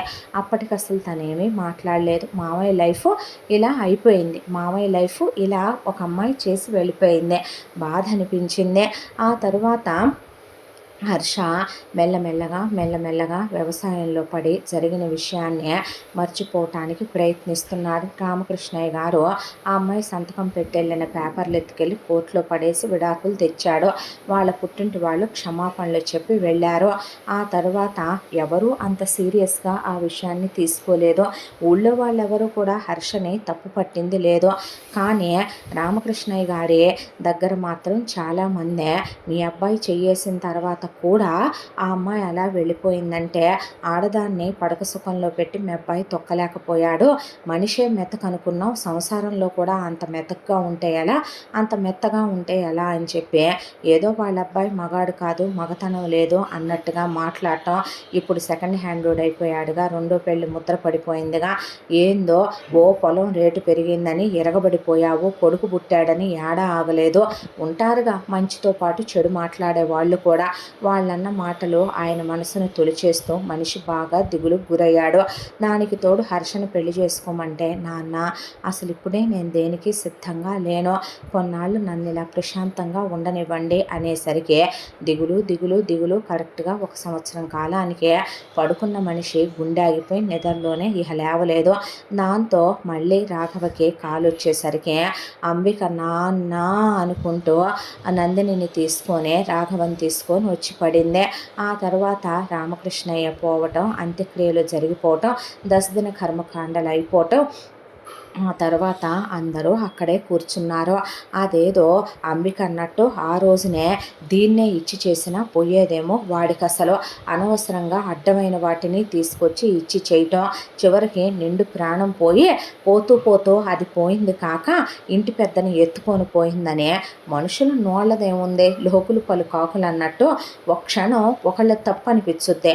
ఒక మొగుడు పెళ్ళాం విడాకులు తీసుకున్నారంటే అందులో ముందు పెళ్ళాంది తప్పు. అది ఎలాంటిదైతే వాడు వదిలేశాడో అదంతా క్యారెక్టర్లెస్తో, దాని గురించి వాడికేం లోతులు తెలిసినాయో దానమ్మ జడగొట్టింది, దానబ్బ చెడగొట్టింది. లేదు కొంతకాలం తర్వాత ఆ అబ్బాయి మూవ్ ఆన్ అయిపోయి వేరే అమ్మాయిని పెళ్లి చేసుకుంటే ఆ అమ్మాయి వీళ్ళకి చూడటానికి నచ్చకం, ఆ అమ్మాయి బ్యాక్గ్రౌండో కులమో మతమో నచ్చకపోతే వీడేదో అనుకున్నాము, వీడే పెద్ద తేడాగాడు, వీడి వదిలేసిన పెళ్ళామే అమాయకురాలు, అందగత్తె, మంచిది, చాలా సెన్సిటివ్, వీడు దీన్ని మరిగి దాన్ని వదిలేశాడని జనం 10 మంది 10 రకాలుగా మాట్లాడినట్టే ఆ రోజు అక్కడ మాట్లాడితే చాలా విసిగేసిపోయింది హర్ష మనసు. వచ్చిన వాళ్ళనే ఒకళ్ళ తర్వాత ఒకళ్ళనే ఇక బయలుదేరదీయించేశారు వీళ్ళు. ఆ తర్వాత ఇంట్లో సుశీల, అంబిక, ఇక రాఘవ, హర్ష, నందిని కూర్చొని ఉన్నారు. నందిని అప్పుడే 10th ఫైనల్ ఎగ్జామ్స్ రాసి ముందే ఉన్న తర్వాత ఒకవైపున నేను ఆ రోజు అడిగాను, ఈరోజు అడుగుతున్నాను అనుకోవద్దు, తప్పో ఒప్పో మంచో చెడో నాకు తెలియదు, నా కూతుర్ని ఈ ఇంటి కోడల్ని చేసుకోవచ్చు కదమ్మా, నాన్న అసలు తమ్ముడి జీవితం అలా అయిపోయిందనే బాధలోనే కదా పోయాడు, ఇప్పుడు అది కూడా 10th అయిపోయి ఉంది కదా, వయసుకు వచ్చే ఉంది కదా, చేసుకుంటే అదేమీ తమ్ముడంటే ఇష్టం లేదు అనలేదు కదమ్మా, ఇంత రూపాయే ఎవరి పరమో అవటం ఎందుకు, రేపు తమ్ముడికి ఎటు పెళ్లి చేయాలి, ఎవరితో వస్తుంది, ఆ ఎవరితో వచ్చే బదులు అదేదో దిక్కు ముక్కు లేని వాళ్ళ నీ మనవరాల్ని చేసుకుంటే నీ కళ్ళ ముందు ఉంటుంది కదే, నిన్ను చూసుకుంటుంది కదే, తమ్ముణ్ణే అదైతే అర్థం చేసుకుంటుంది కదమ్మా, వయసుదే ఉందమ్మా, 7 ఏళ్ళు పెద్ద 7 ఏళ్ళు పెద్ద, ఎంతమంది అమ్మాయిలు 10 ఏళ్ళు 12 ఏళ్ళు పెద్దోళ్ళని చేసుకోవట్లేదు, 20-30 ఏళ్ళు పెద్దోళ్ళని చేసుకున్న వాళ్ళు మాత్రం లేరా చెప్పు, సంతోషంగా ఉన్నోళ్ళు కాదా చెప్పు, నువ్వు నాన్నకన్నా 8 ఏళ్ళు చిన్నదానివే, కాపురం చేయలేదా, నన్ను తమ్ముణ్ణి కనలేదా, మా అత్తగారి కన్నా మామగారు పెద్దోడు కాదా, మీ అల్లుడు నాకన్నా పెద్దోడు కాదా, తమ్ముడు ఏమంటావురా, అక్క పిచ్చి మాటలు మాట్లాడబాకు, అది నాకన్నా చిన్నదక్క అంటే నోరు ముయిరా, పద్దాక అదే మాట అన్నావంటే ఉరి పోసుకొని చస్తా, నాన్న శవం తర్వాత ఇంట్లోంచి వెళ్ళేది నా శవమే అవుద్ది, అసలేందిరా ఏమనుకుంటున్నారో, నాకు పెళ్లి చేసి పంపించేశాక పుట్టింటితో బంధాలు సంబంధాలు తెగిపోయినాయి అనుకుంటున్నారా, ఏంటండి మీరేం మాట్లాడరు అన్నాక, చావింట్లో ఈ మాటలు ఎందుకు, చావింట్లోనే మాట్లాడాలండి, చావు జరిగిన ఇంట్లో శుభం జరగాలంటారో, బూడిద గుమ్మడికాయ కూర్చున్నట్టు కూర్చుంటావేంటే నువ్వు అనేపాటికి ఆవిడ నేనేం మాట్లాడతాను వాడిష్టం అన్నాక, ఒరే తమ్ముడు నన్ను చావమంటావా నువ్వు పెళ్లి చేసుకుంటావా అని వెళ్ళి అంబిక ఉరి బిగించుకోబోతే, పిచ్చి పనులు చేయకక్క అంటే, నువ్వు పెళ్లి చేసుకొని తీరాల్సిందేరా, నువ్వు కాదంటే నేను అసలు ఒప్పుకోను అని భీష్మించు కూర్చుంది. ఆ తర్వాత సరే చేసుకుంటాను రమ్మనమని ఒప్పుకున్నాడు. ఒప్పుకున్న తర్వాత హర్షకి నందినికి ఆ తర్వాత ఎంగేజ్మెంట్లు ఏమీ లేవు, నిశ్చయితాంబూలాలు మార్చేసుకోవటానికి రామకృష్ణయ్య గారు కూడా లేడు కాబట్టి డైరెక్ట్గా పెళ్ళే పెట్టుకొని, వాళ్ళేమీ సింపుల్గా చేయలేదు, గ్రాండ్గానే నందినికి హర్షకి పెళ్ళి అయిపోయింది. అయిపోయిన తర్వాత మామయ్య నా మొగుడైపోయాడు, మామయ్య అంటే చిన్నప్పటి నుంచి పంచ ప్రాణాలు నాకు, మామయ్య అంటే చాలా ఇష్టం నాకు, చిన్నప్పుడు నన్ను ఎత్తుకున్న రోజుల నుంచి, నాకు తినిపించిన రోజుల నుంచి, నన్ను ఉప్పెక్కించుకున్న రోజుల నుంచి మామయ్య మీద ప్రాణమే పెట్టుకున్నాను నేను. ఆయన మామయ్య మధ్యలో వాణిని పెళ్లి చేసుకున్న మామయ్య ఏం చేసినా మామయ్య సంతోషం కోసమే అనే దాంతో నన్ను కాదనుకున్నా కూడా నేనే రోజు ఈర్ష్య అసూయలు పొందలేదో. తను వెళ్ళిపోయి మళ్ళీ మామయ్య నా సొంతమయ్యాడంటే అంతకన్నా ఏం కావాలి? ముద్దు పెట్టుకుంటాడా, ఎత్తుకుంటాడా, కాపురం చేస్తాడా అనే తెగ మురిసిపోతూ గదిలోకి వెళ్ళింది నందినే. అంతా దాంట్లో హర్షకి సెన్స్ తెలుసు, సంస్కారం తెలుసు, చదువుకున్నాడు. మేనగోడలు తనకన్నా చిన్నదే, ఒంటి మీద చెయ్యేయటమేంటి అనే దాంతో నందిని గదిలోకి వచ్చిన తర్వాత అలా చూస్తూ కూర్చుంది హర్ష వైపు. చూస్తూ కూర్చుంటే పడుకోవే అన్నాడు. అనేసరికి ఏమన్నా మాట్లాడితే కొడతాడేమో, తిడతాడేమో, అసలే కోపం ఎక్కువ అనే దాంతో ఏం మాట్లాడకుండా మెదలకుండా ఏంటి ఆ చూపు, పడుకో అన్నాడు. అనేసరికి మెదలకుండా పడుకుందే. ఆ తర్వాత తెల్లారి బయటికి వెళ్ళి మామయ్య నా ఒంటి మీద చెయ్యట్లేదని వాళ్ళ అమ్మకి చెప్పిందే. చెప్పేసరికి ఏమిట్రా పిచ్చి పట్టిందా, పోయి నీ పెళ్ళాన్ని తలుచుకుంటా నా కూతుర్నే కన్నెచెర విడిపించాలనుకోవట్లేదా ఏంట్రా, నువ్వెందుకు రాత్రి దాన్ని ముట్టుకోలేదంట, నా ఒంటి మీద చెయ్యలేదంట, కాపురం చేయలేదంట అనేపాటికి సుశీల టపి టపి 2 ముట్టికాయలేసి అంబికనే ఈ విషయం బయటికి తెలిసిందంటే నోట్లో పురుగులు మందు పోస్తా, ఏదైనా విషయం ఉంటే 4 గోడల మధ్య ఉంచుకోవటం చేతకాదే, నీ శోభనం అయిన రోజు నుంచి ఈ రోజు దాకా సొల్లువాగుడు వాగటం మాత్రం మానలేదు నువ్వు మీ నాయనమ్మోళ్ళు చేసిన గారాబానికే. ఏం వాగుడది అనేపాటికి అవునక్క, అది నాకన్నా వయసులో చిన్నదే, దానికి ఒళ్ళు ముదిరేంత వరకు కూడా దానికి కనీసం 18 అన్నా రాలేదో. నేను గవర్నమెంట్ వాళ్ళ లెక్కల ప్రకారమే మాట్లాడుకుందాం, నాన్న కూడా నీకు 18 వచ్చాక కదూ పెళ్లి చేశాడు బావకిచ్చి, బావ 7 ఏళ్ళు పెద్దోడని అన్నిసార్లు చించుకుంటావు నువ్వు, అలాంటిది ఎలా కాపురం చేస్తానో. అయినా నువ్వేంటే మన ఇద్దరి మధ్య జరిగిన విషయాలు బయట చెప్పొచ్చా, 4 కోస్తా, ఇంకోసారి పిచ్చిబాగుడు బెడ్రూముల్లోంచి వచ్చి బయటకు వచ్చి వాగావంటే మీ అమ్మైనా మా అమ్మైనా మీ నాన్నైనా మా నాన్నైనా మన ఇద్దరి మధ్య విషయాలు 3వ వాళ్ళకి చెప్పకూడదు, అర్థమవుతుందా అనేపాటికి తల దించి తల ఊపిందే. ఊపిన తర్వాత ఇప్పుడు ఓపెన్గా చెప్తానక్క, దానికి 18 వచ్చేంత వరకు నేను దాన్ని ముట్టుకోను, మళ్ళీ అడగొద్దు మీరు అనేసిన తర్వాత సరిపోయింది పో. అయ్యయ్యో నా కూతురు కాపురం లేక ఎండిపోతుందే, కాపురం లేక నా కూతురు అయ్యో నీరసించిపోతుందే, ఏం మాటలే అవి అంటే, ఏ నువ్వు మన మొదటి రాత్రి రోజు ఒకసారి చెయ్యేసి సిగ్గుపడితే నేను 5-6 సార్లు దగ్గరికి తీసుకోవాలా, నాకు చాలేదల్లా. ఆవిడ ఉషో నా అల్లుడు కాబట్టేనమ్మా దీంతో కాపురం చేయటం అనుకోనే, అబ్బాయి దాని లోపలికి తీసుకెళ్ళయ్యా నువ్వు అన్న తర్వాత తప్పమ్మా అలా చెప్పకూడదు నందిని అని గదివింది సుశీల కూడా. ఆ తర్వాత నందిని 10th రిజల్ట్స్ వచ్చినాయి. 10th రిజల్ట్స్ వచ్చి ఫస్ట్ క్లాస్లో పాస్ అయిందే. హర్ష చాలా ఆనందపడ్డాడు. అమ్మ ఇది ఫస్ట్ క్లాస్లో పాస్ అయిందే అనేసరికి నీకు ఫస్ట్ క్లాస్ వచ్చిందే అంటే అవునా మావయ్య అన్న తర్వాత ముద్దు పెడతాడేమో, హక్ చేసుకుంటాడేమో, కాపురం చేస్తాడేమోననే తెగ ఎదురు చూసే మావయ్య ఇంతేనా, నాకేం ఇవ్వవా, పాస్ అయ్యానుగా అనేసరికి ఎందుకు ఇవ్వను అనేసరికి ఇస్తావా అని వెంటనే తెల్ల చీర కట్టేసుకొని తల్లో పూలు పెట్టేసుకొని అలా రోజు కూడా పేరక్కలాగా మెళ్ళో మంగళసూత్రం, నల్లబూసలు, ఒకవైపున ఇన్ని నగలేసుకొని చేతుల నిండా మట్టి గాజులు, కాళ్ళకి మెట్టెలు, పిల్లేళ్ళు, పసుపులు రాసి కడియాలు పెట్టి పట్టీలు పెట్టి పొద్దున పూట పట్టు చీరలు, రాత్రిపూట వైట్ చీరలు, ఇక ఒళ్ళంతా సెంట్లు కొట్టుకొని అరవంకెలు, వడ్డాణాలు, జడలు, జడబిళ్ళలు, ముడి, తల్లో ఇన్ని పూలు, అసలు పెద్ద ఆంకాళమ్మ పెట్టినట్టు మొహాన ఇంత బొట్టు, దాని కింద కుంకాలు, నొసట్లో ఎంత బోర్న సింధూరాలు దిద్దుకొని ఉంటుంది నందినే. అయితే సిటీకి వెళ్ళి నీకోసం ఈ నెక్లెస్ కొనుక్కొచ్చాను, నీకోసం ఈ బట్టలు కొనుక్కొచ్చానని ఇస్తే ఇవా నువ్వు ఇచ్చేదే అంటే, ఓడి మగడా నువ్వు నా ఒంటి మీద చెయ్యట్లేదే, కాపురం చేయట్లేదే అని తప్పించిపోతున్నాను మావయ్య, నేను ఎంత అందంగా ఉంటావో అని ముట్టుకోవేంటి మావయ్య నన్ను అన్న తర్వాత రాత్రిపూట సరే ఆ అబ్బాయి దగ్గరికి తీసుకోవట్లేదని తనే మీద కాలు చేయేసి పడుకుంటే దగ్గరికి తీసుకునే అలా దుప్పటి కప్పి జో కొడుతూ పడుకోబెట్టుకునేవాడు తప్ప ఆ అబ్బాయి అస్సలు దగ్గరికి తీసుకుని కాపురాల దాకా వెళ్ళేవాడు కాదు. మామయ్య తలంటుతాను, మామయ్య వీపు రుద్దుతాననే తను వీపు రుద్దుకొని ఎంత అందంగా ఉన్నావురా, కండలు తిరిగిపోయే, ఏమన్నా ఉందా నీ తలకట్టు మావయ్య అనే ఆ అబ్బాయికి అయ్యి ఇయ్యి తినిపిస్తున్నా ఆ అబ్బాయి మీసాలు చూసి, ఆ అబ్బాయి కాళ్ళు చూసి, చేతులు చూసి, ఆ అబ్బాయి టవలు కట్టుకుంటే ఆ అబ్బాయి బాడీ చూసి, ఆ అబ్బాయికి ఇంట్లోనే ఎక్సర్సైజులు చేసుకునే అలవాటు ఉంటే చెమట పట్టిన అబ్బాయి శరీరాన్ని చూసి తప్పించిపోతూ ఉండేది గుండె. అంతా దాంట్లో ఆ అబ్బాయి మాత్రం అస్సలు ముట్టుకునేవాడు కాదు. ఈలోపు 10th అయిపోయింది కాబట్టి పదవే అనే తీసుకెళ్ళి ఇంటర్ కాలేజ్లో అడ్మిషన్ తీసుకుంటే, మాయా నేనా ఇంక చదువుకోను నేను అన్నాక, ఏం చేస్తావు చదువుకోక, అమ్మమ్మ ఏం చేస్తుంది, అమ్మ ఏం చేస్తుంది, మీ అమ్మకి పని పాట ఏమీ లేదు, నీకు లేదా, ఏం చేస్తావే అనేసరికి, చదువుకోవటం అంటే ఇప్పుడు ఎక్కదు మావయ్య, నాకు నువ్వు చదువుకుంటే ఇష్టం, నా కోసం చదవ్వా అనేపాటికి ఆ అబ్బాయి మాట అంతా దాంట్లో కాదనలేదు. దానికి తోడు బాగా చదువుద్ది కదా, ఇంటర్మీడియట్ అడ్మిషన్ తీసుకుని ఆ తర్వాత ముందా చీరలు తీసేయి నువ్వు అని చెప్పి ఇక డ్రెస్సులు వేసుకోమని డ్రెస్సులు కొనుక్కొచ్చాడు. దేనికి మోయ, చీరలు బాగానే ఉన్నాయిగా, నోరు మోయ, ఈ వేసుకొని వెళ్ళు అన్న. తాళి నల్లబూసలు తీనని, మెట్లు పిల్లెళ్ళు తీనని, సింధూరాలు కుంకాలు తీనని అలాగే వేసుకొని తనే పిక్ చేసుకోవటం డ్రాప్ చేసుకోవటం అన్నీ హర్ష డ్యూటీలే. ఇంటర్మీడియట్ అయిపోయింది, చాలా మంచి మార్కులతో బైపీసీలో జాయిన్ చేశాడు. బైపీసీ కూడా పాస్ అయిపోయిందే. పాస్ అయిన తర్వాత ఇప్పుడు నాకు వయసుకు వచ్చానుగా, ఇప్పుడు ముట్టుకుంటాడులే, ఇప్పుడు ఫస్ట్ నైట్ చేసుకోవచ్చులే అనే దాంతో మళ్ళీ పూలు పెట్టుకొని తెల్లచీర కట్టుకొని కూర్చుందే.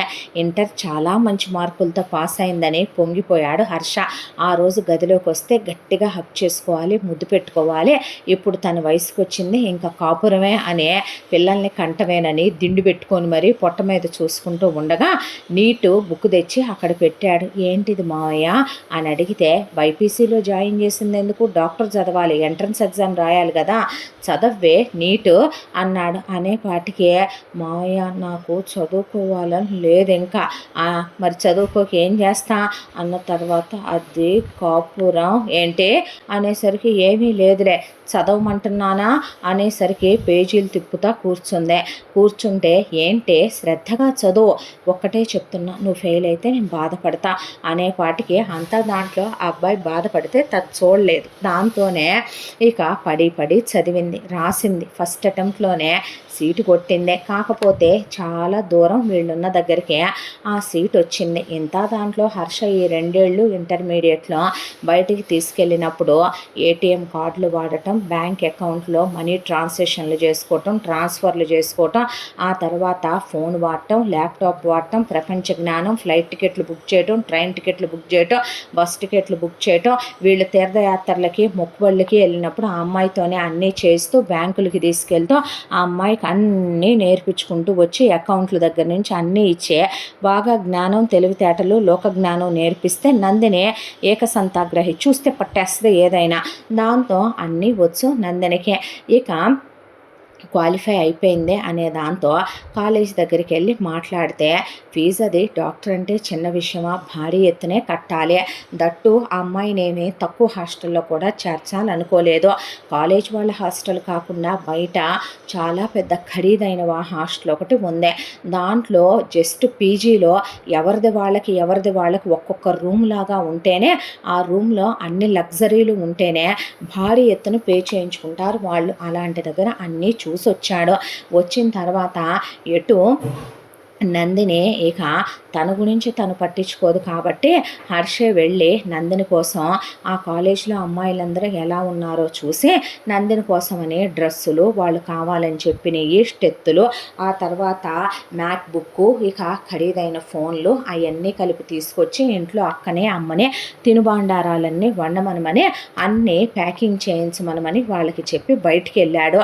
ఈలోపు సుశీల గేదెల దగ్గర ఏదో పని ఉందని ఆవిడ వెనక్కి వెళితే అంబిక రాఘవని తీసుకుని గుడి దాకా వెళ్ళొద్దాం రమ్మనమని వెళ్ళేపాటికి బామ్మలందరూ వచ్చి, ఏమే పిల్ల ఏంది, పెళ్ళై ఎన్నాళ్ళైంది, నీళ్లు పోసుకోలా, ఒక కడుపు కాలు లేదేంది, పిల్ల జల్ల లేదేంది, ఒకవైపు నీ మొగుడేమో పొలం రేటు పెరిగిపోతుందని నీ మామ అసలు ఆగట్లేదు, పోయిన మీ తాత నీ మాయనమావకు పొలం అంతా అప్పచెప్పాలని తెగ ఊగిపోయాడు, ఎక్కడ బయట వాళ్ళు తింటారోనని మీ అమ్మ నిన్నిచ్చి చేసిందే, నీ కడుపు పండేదే లేదు, రేపు నువ్వు ఆడదాన్ని అన్నావనుకో పెళ్లి చేసి తోలేయాలి, నీ కొడుకు పుడతాడో కూతురు పుట్టుద్దో, అసలు మొగుడితో కాపురం చేస్తున్నావేమే, పెద్ద నలిగినట్టు కూడా లేవు, నీ వయసుకే మేమిద్దరిని కన్నాం అనేసరికి నోటి పేరు దాకా వచ్చి మామయ్య ముట్టుకోలేదనే మాట మామయ్య బయట వాళ్ళకి అవన్నీ చెప్పొద్దన్నాడు అనే దాంతో పుట్టే టైంకి వాళ్ళే పుడతారులే, ఏంది పుట్టేది, ఇలాగే కూర్చుంటే ఆ గడప సంచి కాస్త మొద్దుబాడిపోద్ది, ఏ వయసుకు జరిగే ముచ్చట ఆ వయసుకు జరగాలంటారు పెద్దోళ్ళు. వయసుకు వస్తున్నావు, ఇంకెప్పుడు కంటావు, మీ మామయ్యకి వయసు అయిపోట్లా, నీకన్నా 7 ఏళ్ళు పెద్దోడు కూడా, తొందరగా కంటే మంచి ఫలం వచ్చుద్ది, తర్వాత కుక్కమూతి పిందెలు పుడతాయి, నీ ఇష్టమనే వాళ్ళు అనేసి వెళ్ళేసరికి తనకు ఉక్రోషం వచ్చింది. ఆ మాటలన్నీ మనసులోకి వెళ్ళిపోయినాయి. హర్ష బయట నుంచి వచ్చి అన్నీ కలిపి లగేజీ సర్దుతూ ఉండగా పెద్దగా కేకేసే, నేను చదువుకోను మావయ్య, నాకు ఇష్టం లేదు, నేను వెళ్ళను మావయ్య కాలేజ్కి అనేసరికి, ఎందుకే అలా అరుస్తున్నావు, పిచ్చి పట్టిందా, ఏంటా వాగుడు, ఏంటా అరుపులు, ఏంటి పెద్ద పెద్దగా ఆ మాటలో, ఏమైందమ్మా, ఎందుకంతా స్వరం పెంచి మాట్లాడుతున్నావు అన్నాడు రాఘవ. ఏం పిచ్చెక్కిందే అంది అంబిక.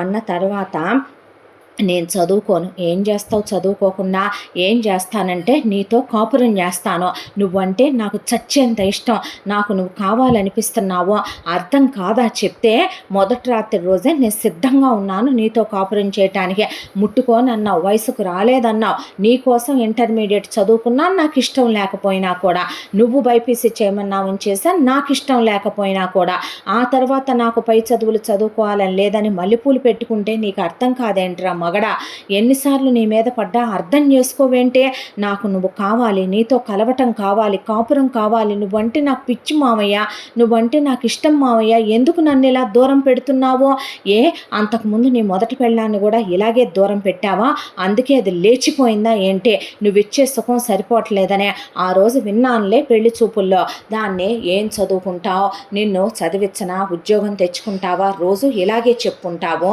దాంతోనే అది అలా లేచిపోయి ఉంటుంది, ఇప్పుడు నాకు కూడా అలాగే చెప్దాం అనుకుంటున్నావా అనేసరికి, పిచ్చిబాగుడు వాక్కు, నీకు ఫైనల్గా నేను ఒక విషయం చెప్తాను, ఒరే తమ్ముడు, పోనీ దాన్ని ముట్టుకోరాదురా, కన్నిచెర విడిపించరాదురా, అక్క నోరుమై నువ్వు అన్న తర్వాత, సర్లే నేనేం మాట్లాడకూడదు, కానీ చదువులు ఎందుకురా, ఆడపిల్లలకి చదివింది సాల్లేరా, నేను అదే అంటున్నానమ్మా, ఏంటి అనేది నువ్వు అనేసరికి, నేను ఫైనల్ చేసి చెప్తున్నాను, ఇప్పుడు నీ ఎంబీబీఎస్ 5 ఏళ్ళు, ఆ తర్వాత ఎండి 2 ఏళ్ళు, ఆ తర్వాత నువ్వు డాక్టర్గా 1 సంవత్సరం వర్క్ చేసి నువ్వు తిరిగి వచ్చిన తర్వాతే కాపురాలైనా ఏవైనా అనేసరికి లెక్కేసుకుంది. 8 ఏళ్ళు అన్నాడని ఉక్రోషం పొడుచుకొచ్చి, నేను కూడా ఎవడో ఒకటితో లేచిపోతే అప్పుడు అనుకుంటావులే, మళ్ళీ 3వ పెళ్లి చేసుకుందో కానీ అనుకుంటున్నావా చేసుకుందామని అనేపాటికి, లాగిపెట్టి కొట్టేపాటికి వెళ్ళి ఉయ్యాల్లో పడేసరికి పెద్ద పెద్ద మాటలు మాట్లాడితే నాలిక తెక్కొస్తాను, చిన్న వయసుకి ఎక్కడి నుంచి వస్తున్నాయ్యా ఇన్ని పెద్ద పెద్ద మాటలు,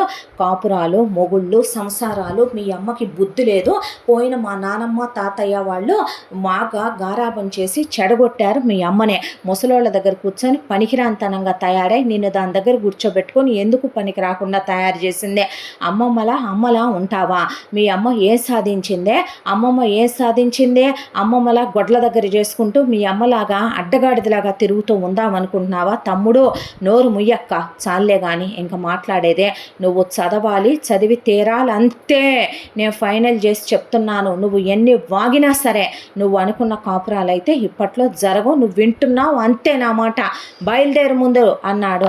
అనేపాటికి ఇంకా మాట్లాడితే కొడతాడని కోపంలో ఉన్నాడని ఒక్కటేసేపాటికి గోబదిరిపోయే బాగా తిట్టుకుందే, ఏడిసిందే. ఆ తర్వాత లగేజీలన్నీ తీసుకుంటుంటే, ఆగవే అన్నాడు. అనేసరికి ఈడ్చుకెళ్ళి గాబు దగ్గర మొహమంతా కడిగి నొసట్లో కుంకుమంతా తుడిచేసే, మళ్ళీ నువ్వు ముఖం మీద అంతంత నుదురున పాపిటంత పెట్టావంటే సింధూరాలు, కాళ్ళు ఇరక్కొడతాను, నా సంగతి బాగా తెలీదు, ఇంటర్లో వేషాలు వేసావు, వయసుకు మించిన వేషాలు, తీయ కడియాలది, ఆ పట్టీలది, ఆ మెట్లు పిల్లేళ్ళు అనేసరికి తీసే సుశీలకి ఇచ్చిందే, ఇటీ తాళి నల్లబూసలు అనేసరికి ఇచ్చాక, ఉంగరం ఇమ్మనమంటే నేను ఇవ్వను అన్నాక, సరేలే ఉంచుకోనివ్వరా తమ్ముడు, ఉంగరం అన్నా ఉన్నాయి ప్రధాన ఉంగరం అన్న తర్వాత, చైన్ మెళ్ళో అని ఆ తర్వాత చైన్ వేయించాడు మెళ్ళో, దాని మీద HN అని రాసుందే, ఆ చైన్ ఉంచు మెళ్ళో అన్న తర్వాత, పదవే స్టేషన్ కదా అని చెప్పి తీసుకెళ్ళిన తర్వాత లగేజ్ అంతా ట్రైన్లో పడేసి ట్రైన్ ఎక్కిస్తే మనం వెళ్ళి దింపొద్దాంగా అంటే ఏమొద్దు, దాన్ని మొదటి నుంచి గారాబం చేసి చెడగొట్టావక్క నువ్వు, దానికి ప్రపంచం అంతా నేను నేర్పించాను, నువ్వే వెళ్ళు, కాలేజీలో నువ్వే జాయిన్ అవ్వు, హాస్టల్ అడ్రస్ ఇదే, నీకు కార్డులు ఇచ్చాను, అకౌంట్ ఓపెన్ చేశాను, ఫోన్ ఇచ్చాను, డబ్బులు వేసాను, అకౌంట్ ట్రాన్సాక్షన్లు వచ్చు, నువ్వు చదువు పూర్తయ్యేంత వరకు ఈ ఊళ్ళో కాళ్ళు పెట్టావో కాళ్ళు ఎరక్కొడతాను జాగ్రత్త, నీ మళ్ళీ నువ్వు వచ్చినట్టు ఉన్నావంటే చచ్చావే నా చేతిలో, వెళ్ళవే, నీ వయసుకి నువ్వు కాపురాలు పెద్ద పెద్ద మాటలు అదేదో ప్రయోజకురాలు అవ్వాలని చదువు మీద చూపించవే అని తోలేయటం. ఆ తర్వాత ముందు వెళ్ళింది, కాలేజ్లో జాయిన్ అయింది, హాస్టల్లో జాయిన్ అయింది. ఆ తర్వాత అంతా దాంట్లో చూడటానికి వస్తాడేమో అనుకుందే, నాన్న వస్తున్నాడు, అమ్మ వస్తుంది, ఒకవైపున అమ్మమ్మ వచ్చిందే, మా ఏమన్నాడు అని అడిగితే ఏమంటాడే, నేను బాగా చదువుకోమంటాడు, చూడటానికి రాలేదే నన్ను, అంత కాందాన్ని అయిపోయానా ఏంటమ్మమ్మ నేను, అయినా నా ఒంటి మీద చెయ్యనంటాడు నీ కొడుకు, కాపురం చేయనంటాడు నీ కొడుకు, నాకేం తక్కువ, నేను అందంగా లేనా, అంత బాగుంటాడు నీ కొడుకు, దేని వైపు అన్నా చూస్తున్నాడా, నా కొడుకు అలాంటి అలవాట్లు లేవే, వాడు శ్రీరామచంద్రుడు, వచ్చే అదేదో ఆ రోజే నన్ను 10 రోజులు ఆపి నాతో కాపురం చేసి పంపించి ఉండొచ్చుగా, లేదు ఇక్కడ ఆదివారం అంతా ఖాళీగానే ఉంటాను, హోటల్కి తీసుకెళ్ళి రూమ్ బుక్ చేసి కాపురం చేస్తే 6 రోజులు తలుచుకుంటూ ఉంటానుగా, కాలేజీలో అందరికీ పెళ్ళయిందని చెప్పాను, నాకెంత ఇష్టమో తెలుసా, జ్ఞాపకాలతో ఫోటోలు చూసుకుంటూ బతికేలా చేశాడు నీ కొడుకు, అంతరిగిపోతాడా, అంత అందంగా ఉంటాడు, ముట్టుకుంటే ఏమైపోయిందే, నాకు రోజస్తమానం గుర్తొస్తున్నాడు తెలుసా, మీ అబ్బాయికి నేనే గుర్తురానులే అనేపాటికి నువ్వు ఇలాంటి వాగుడు బాగుతావని వాడు రాడు అనేసరికి ఆ తర్వాత అమ్మ మామయ్య రాలేదా అదా ఇదా అని ఈ అమ్మాయి అంటూ ఉన్నా, అంతా దాంట్లో మాత్రం వచ్చినప్పుడల్లా రాఘవ ఫోటోలు తీసుకెళ్ళి ఇక హర్షకి అక్కడ పెట్టేసి ఆయన పక్కకు తప్పుకునేవాడు, హర్ష ఫోన్కి ట్రాన్స్ఫర్ చేసి అంబికి వచ్చినప్పుడల్లా వీడియోలు తీసుకెళ్ళి హర్ష ఫోన్కి ట్రాన్స్ఫర్ చేయించేదే, సుశీల ఫోటోలు ఎత్తుకెళ్ళేది, వీళ్ళు వెళ్ళేటప్పుడల్లా అసలు ఒక రకంగా అమ్మాయి గురించి ఎవరంతా పట్టించుకుంటారో, ఆ అమ్మాయి కోసం ఖరీదైన ఫోన్లు, ఆ అమ్మాయి కోసం వ్యాలెట్లు, ఆ అమ్మాయి కోసం ఆన్లైన్లో ఆర్డర్లు పెట్టి మరీ తెప్పించి స్లింగ్ బ్యాగులు, ఆ అమ్మాయి సైజులు తెలుసు, చెప్పులు, బట్టలు, ఆ అమ్మాయి కోసమని ఇవి కొనలేదు అనకుండా ఆ అమ్మాయి కోసం డబ్బులు అకౌంట్లో ఎప్పుడు ఎంత కావాలి అనేది తెలిస్తే అంత పంపించేవాడు, ఫోన్ చేసినప్పుడు మాట్లాడతాడేమోనని చాలా ఆశగా ఎదురు చూసినా అస్సలు మాట్లాడేవాడు కాదు ఫోన్లో, ఆ అమ్మాయి గొంతు మాత్రం స్పీకర్ నొక్కే వింటూ కూర్చునేవాడు పక్కన.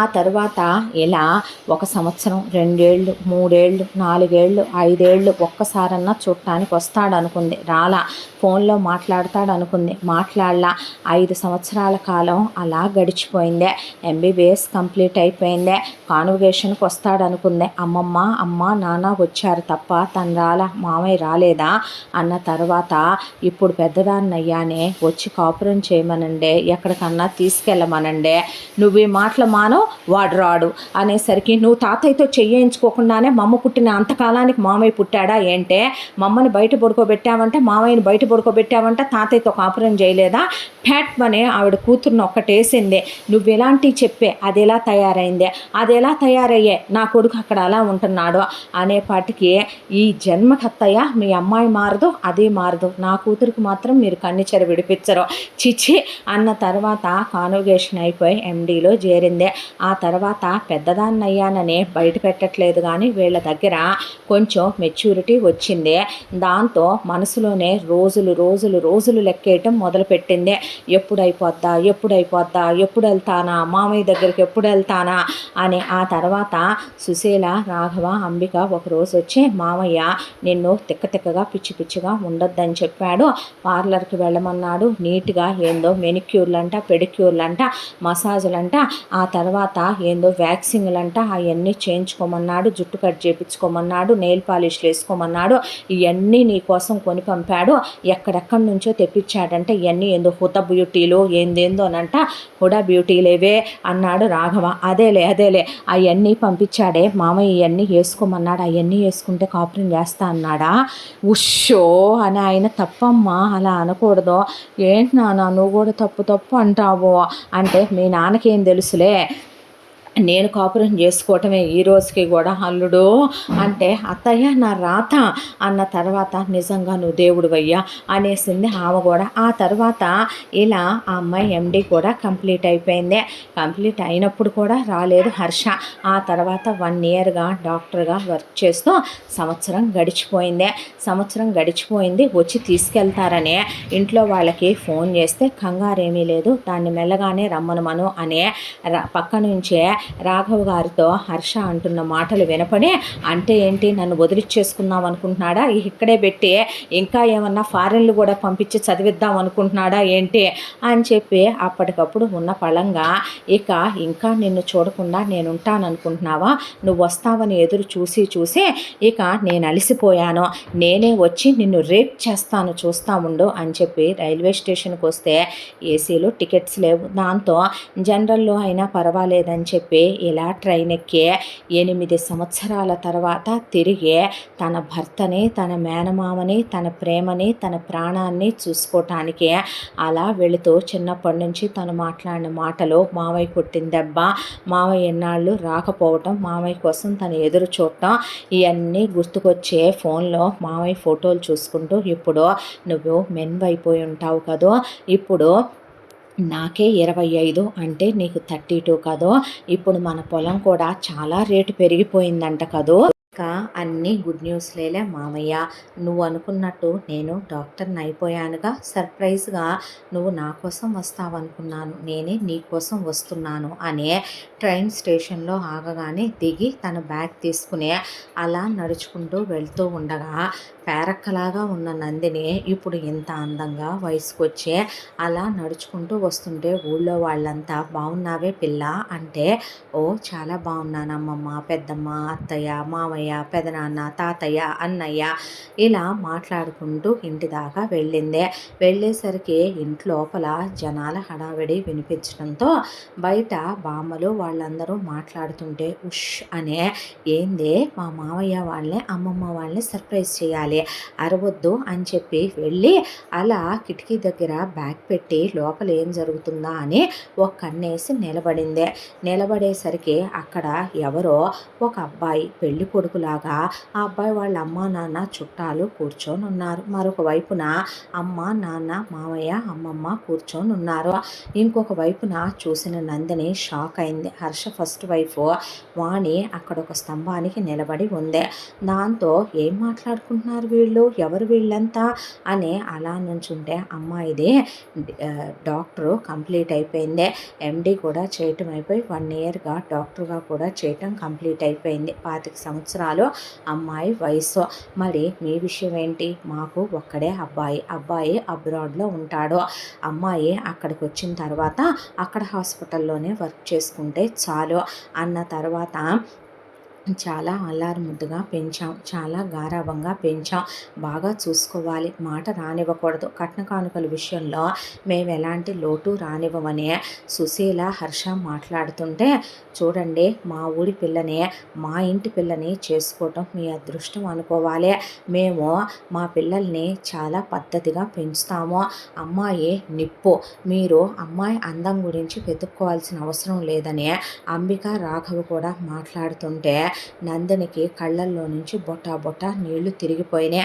ఆ పెళ్లి కొడుకు వైపు చూస్తే థూ వీడా నాకు మొగుడు, వీడినిచ్చి నాకు చేద్దామనుకుంటున్నారా మీరు, డాక్టర్ అయిపోయింది నాకేగా, మీరు సంబంధం చూసిందే నాకేగా, మీరు మాట్లాడుకుంటుంది నా గురించేగా, అందుకే నా మామయ్య చిన్నదాన్ని అని నువ్వు నన్ను ముట్టుకోకపోతే మా మామయ్య నిజంగానే నన్ను గొప్పదాన్ని చేద్దామనుకుంటున్నాడనే ముడిసిపోయాను కదా మామయ్య, నువ్వే సంబంధం చూసి నన్ను వాడికి ఇచ్చి పెళ్లి చేసి వదిలిచ్చేసుకొని అబ్రాడ్ పంపిద్దాం అనుకుంటున్నావా, ఓహో వెళ్ళిపోయిన నీ మొదటి పెళ్ళాం తిరిగి వచ్చేసరికి నీకు దాంతో కాపురం చేసిన క్షణాలు గుర్తొచ్చి, దాని మీద ప్రేమ జాలి గుర్తొచ్చి, ఎటు వయసులో చిన్నదాన్ని ముట్టుకోలేదు, తాళి తీసేయించావో, కాబట్టి ఎవరికి పెళ్ళయిందని చెప్పొద్దన్నా నేను ఊరంతా చెప్పుకునే వచ్చాలే, ఈ ఊళ్ళో జనాలు ఎటు నీ వైపే మాట్లాడతారు కదా, దాంతో నేను వచ్చేసరికి మెల్లగా రమ్మని అందుకేనా, నేను వచ్చిన తర్వాత నా మెడలు వంచి వీడికిచ్చి నన్ను కట్టబెట్టి అబ్రాడ్ తోలేసి నువ్వు నీ మొదటి పెళ్ళాంతో కాపురం చేసి కులుకుదాం అనుకున్నావు మావయ్య.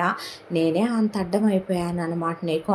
అవునులే, నువ్వు ముట్టుకోకపోయినా నీ మీద పడి నాకు కాపురం చేయటం రాలేదుగా మావయ్య. నువ్వు చదువుకోమన్నావని నీ ఇష్టం కోసం వెళ్ళి పిచ్చి వేషాలు వేయొద్దని అమ్మమ్మంటే నువ్వన్నావుగా, నువ్వెలా లేచిపోతావే, నీ అమ్మ రక్తంలో, అబ్బ రక్తంలో, నీ మామయ్య రక్తంలో, తాత అమ్మమ్మల రక్తం, నానమ్మ తాతయ్యల రక్తంలో లేని నీకెలా వస్తాయనే నువ్వన్న మాట కోసం నిప్పులా ఉంటే నిప్పులా ఉన్నానని నా క్యారెక్టర్ గురించి హైలైట్ చేసి చెప్తున్నారా? మా అమ్మ నాన్నను కూడా ఒప్పించేసావన్నమాట. మా నాన్న నీ మనిషేగా, మా అమ్మ కూడా లొంగిపోయిందనమాట. చిచ్చే, ఎన్ని ఆశలు పెట్టుకొని వచ్చాను, ఇంత వెన్నుపోటు పొడుస్తారనుకోలేదని ఉక్రోషంతో బ్యాగ్ అక్కడ పడేసే ఎక్కడికే పిల్ల అంటున్నా మాట్లాడకుండా అలా గుళ్ళోకి వెళ్తే పూజారి గారు ఎప్పుడొచ్చావమ్మా, అయిపోయినట్టేగా డాక్టరు, ప్రసాదం పెడతాను రమ్మనేసరికి అక్కడ ఉన్న వాళ్ళు మాట్లాడుతున్నా బరాబరా గుళ్ళో ఉన్న బావి దగ్గరికి వెళ్ళి బావిలో దూకేసింది నందినే. దాంతో గుళ్ళో అబ్బాయిలు కూడా ఉన్నారు. వాళ్ళు గబగబా బావిలోకి దూకేసి తాళ్ళేసి పైకి తీసుకురావటానికని వాళ్ళు దూకేపాటికి ఓలమ్మో ఓరి నాయనో అని పూజారి గారు ఇక ముందు కబురు పంపండి అనేపాటికి ఓరి హర్ష, ఓ సుశీలమ్మో, ఓ అంబిక, ఓ రాఘవ, మీ అమ్మాయి బావిలో దూకేసింది అనేపాటికి ఏంటి అని హర్ష ఇదెప్పుడు వచ్చిందని ఉన్నపాటుగా గుళ్ళోకి పరిగెత్తే వాళ్ళందరూ లాగుతూ ఉండగా బయటికి తీయించితే వాళ్ళు పట్టుకుంటే ఏం బాగుంటుంది. దాంతో హర్షే నోట్లో నుంచే నీళ్లు లాగేసి ఆ తర్వాత పొట్టంతా ఒత్తి నీళ్ళన్నీ కక్కిచ్చా కూర్చొని నేను బతికే ఉన్నానా అనేపాటికి ఏం పనికి మాలిన పనులేవి, బావిలో దూకటమేందే ముదరష్టపదానా అనే అంబికంటే ఏం వేషాలే ఇవే అనే సుశీల్ అనేసరికి ఏంటి ఈ పిచ్చి వేషాలు అన్నాడు హర్ష. ఎందుకు చేశావమ్మా ఇలా అని రాఘవ్ అనేసరికి మాట్లాడొద్దు మీరందరూ, ఇప్పుడు నేను మాట్లాడతాను.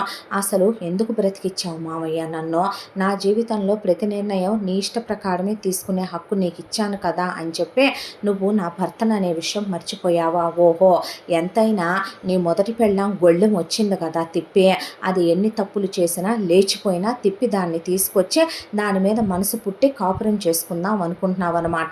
ఈవిడ గారు కోడల్ని ఆదరించే అత్త, ఈవిడ గారు తమ్ముడు పెళ్ళాన్ని ఆదరించే వదిన గారు. మా నాన్న గురించి చెప్పే సంగతి ఏముందే, నా కోసమేగా వీడిని పెళ్లి సంబంధం చూసావు, నాకు వాడు నచ్చలా, పాయిజన్ ఇంజెక్షన్ ఇచ్చి చంపేస్తావాన్నే నాకు ఇచ్చి పెళ్లి చేసావంటే, తాళి వేసుకోవద్దన్నావు, నల్లపూసలు వేసుకోవద్దన్నావు, నీకు నచ్చినట్టు మోడర్న్గా ఉండమన్నావు, చదువుకోమన్నావు, నీ కోసమనే చదువుకొని కంప్లీట్ చేసుకొని చదువు వస్తే మెల్లగా రమ్మనమని ఇక్కడ నన్ను అబ్రాడ్ తరిమేయటానికి సంబంధాలు కూడా చూసుకొని ఉంచుకున్నావా? ఆ రోజు విడాకులు తీసుకున్న నీ పెళ్ళాం మంచిదైంది, ఇప్పుడు నాకు విడాకులు ఇద్దామనుకుంటున్నావా? నువ్వు పెళ్ళయిన తర్వాత ఈ రోజు వరకు నన్ను ముట్టుకున్నది లేదు, చూడటానికి వచ్చింది లేదు, ఫోన్లో మాట్లాడింది లేదు, అయినా నేను భరించి సహించే నా మామయ్య అనుకున్నాననే ఇలా చేసావా మామయ్య నన్ను అనే పాటికి నోరు మోయే అన్నాడు. ఎందుకు నోరు మూసేది అనేసరికి ఊళ్ళో వాళ్ళందరూ అలా ముక్కు మీద వేలేసుకొని చూస్తుంటే ముందు ఇంటికి బదవే నువ్వు అని ఇంటికి తీసుకొచ్చి ఇక సుశీల తల తుడుస్తూ కూర్చుంటే ఒక్కటేసానంటే దవడ పగులుద్దే, వెనక ముందు ఆలోచించుకోకుండా నువ్వు నిప్పిచ్చివాగుడు అనేసరికి ఊళ్ళో వాళ్ళంతా చుట్టాలైన వాళ్ళు లోపలికి వచ్చేసి మిగతా వాళ్ళు బయట నిలబడి వింటూనే ఉన్నారు. ఎవడు చెప్పాడే నీకోసం సంబంధం చూశానని, పిచ్చేమైనా పట్టిందా ఏంటి, నీకు తెలీదా ఈయనెవరో? తెలుసు, రంగనాథ్ తాతయ్య, వాళ్ళ అమ్మాయే ఈ అమ్మాయి పేరు ప్రియ, ఈ అమ్మాయి కూడా ఎండి అయిపోయి డాక్టర్గా 1 year కంప్లీట్ చేసి వచ్చింది. అవునా, ఎందులో స్పెషలైజేషన్ చేసావు?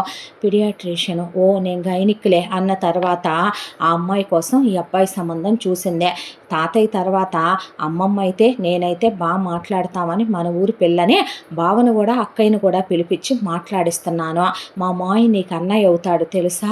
తెలుసు నాకు, నేను అలాగే పిలుస్తాను అన్న తర్వాత మరి నీ మొదటి పెళ్ళాం ఎందుకు వచ్చిందే అన్న తర్వాత అంటే ఆ అమ్మాయి వచ్చి 3 నెలలు అయిందే అన్న తర్వాత నేనే చెప్తానండి మీరెందుకు చెప్పడం అనే.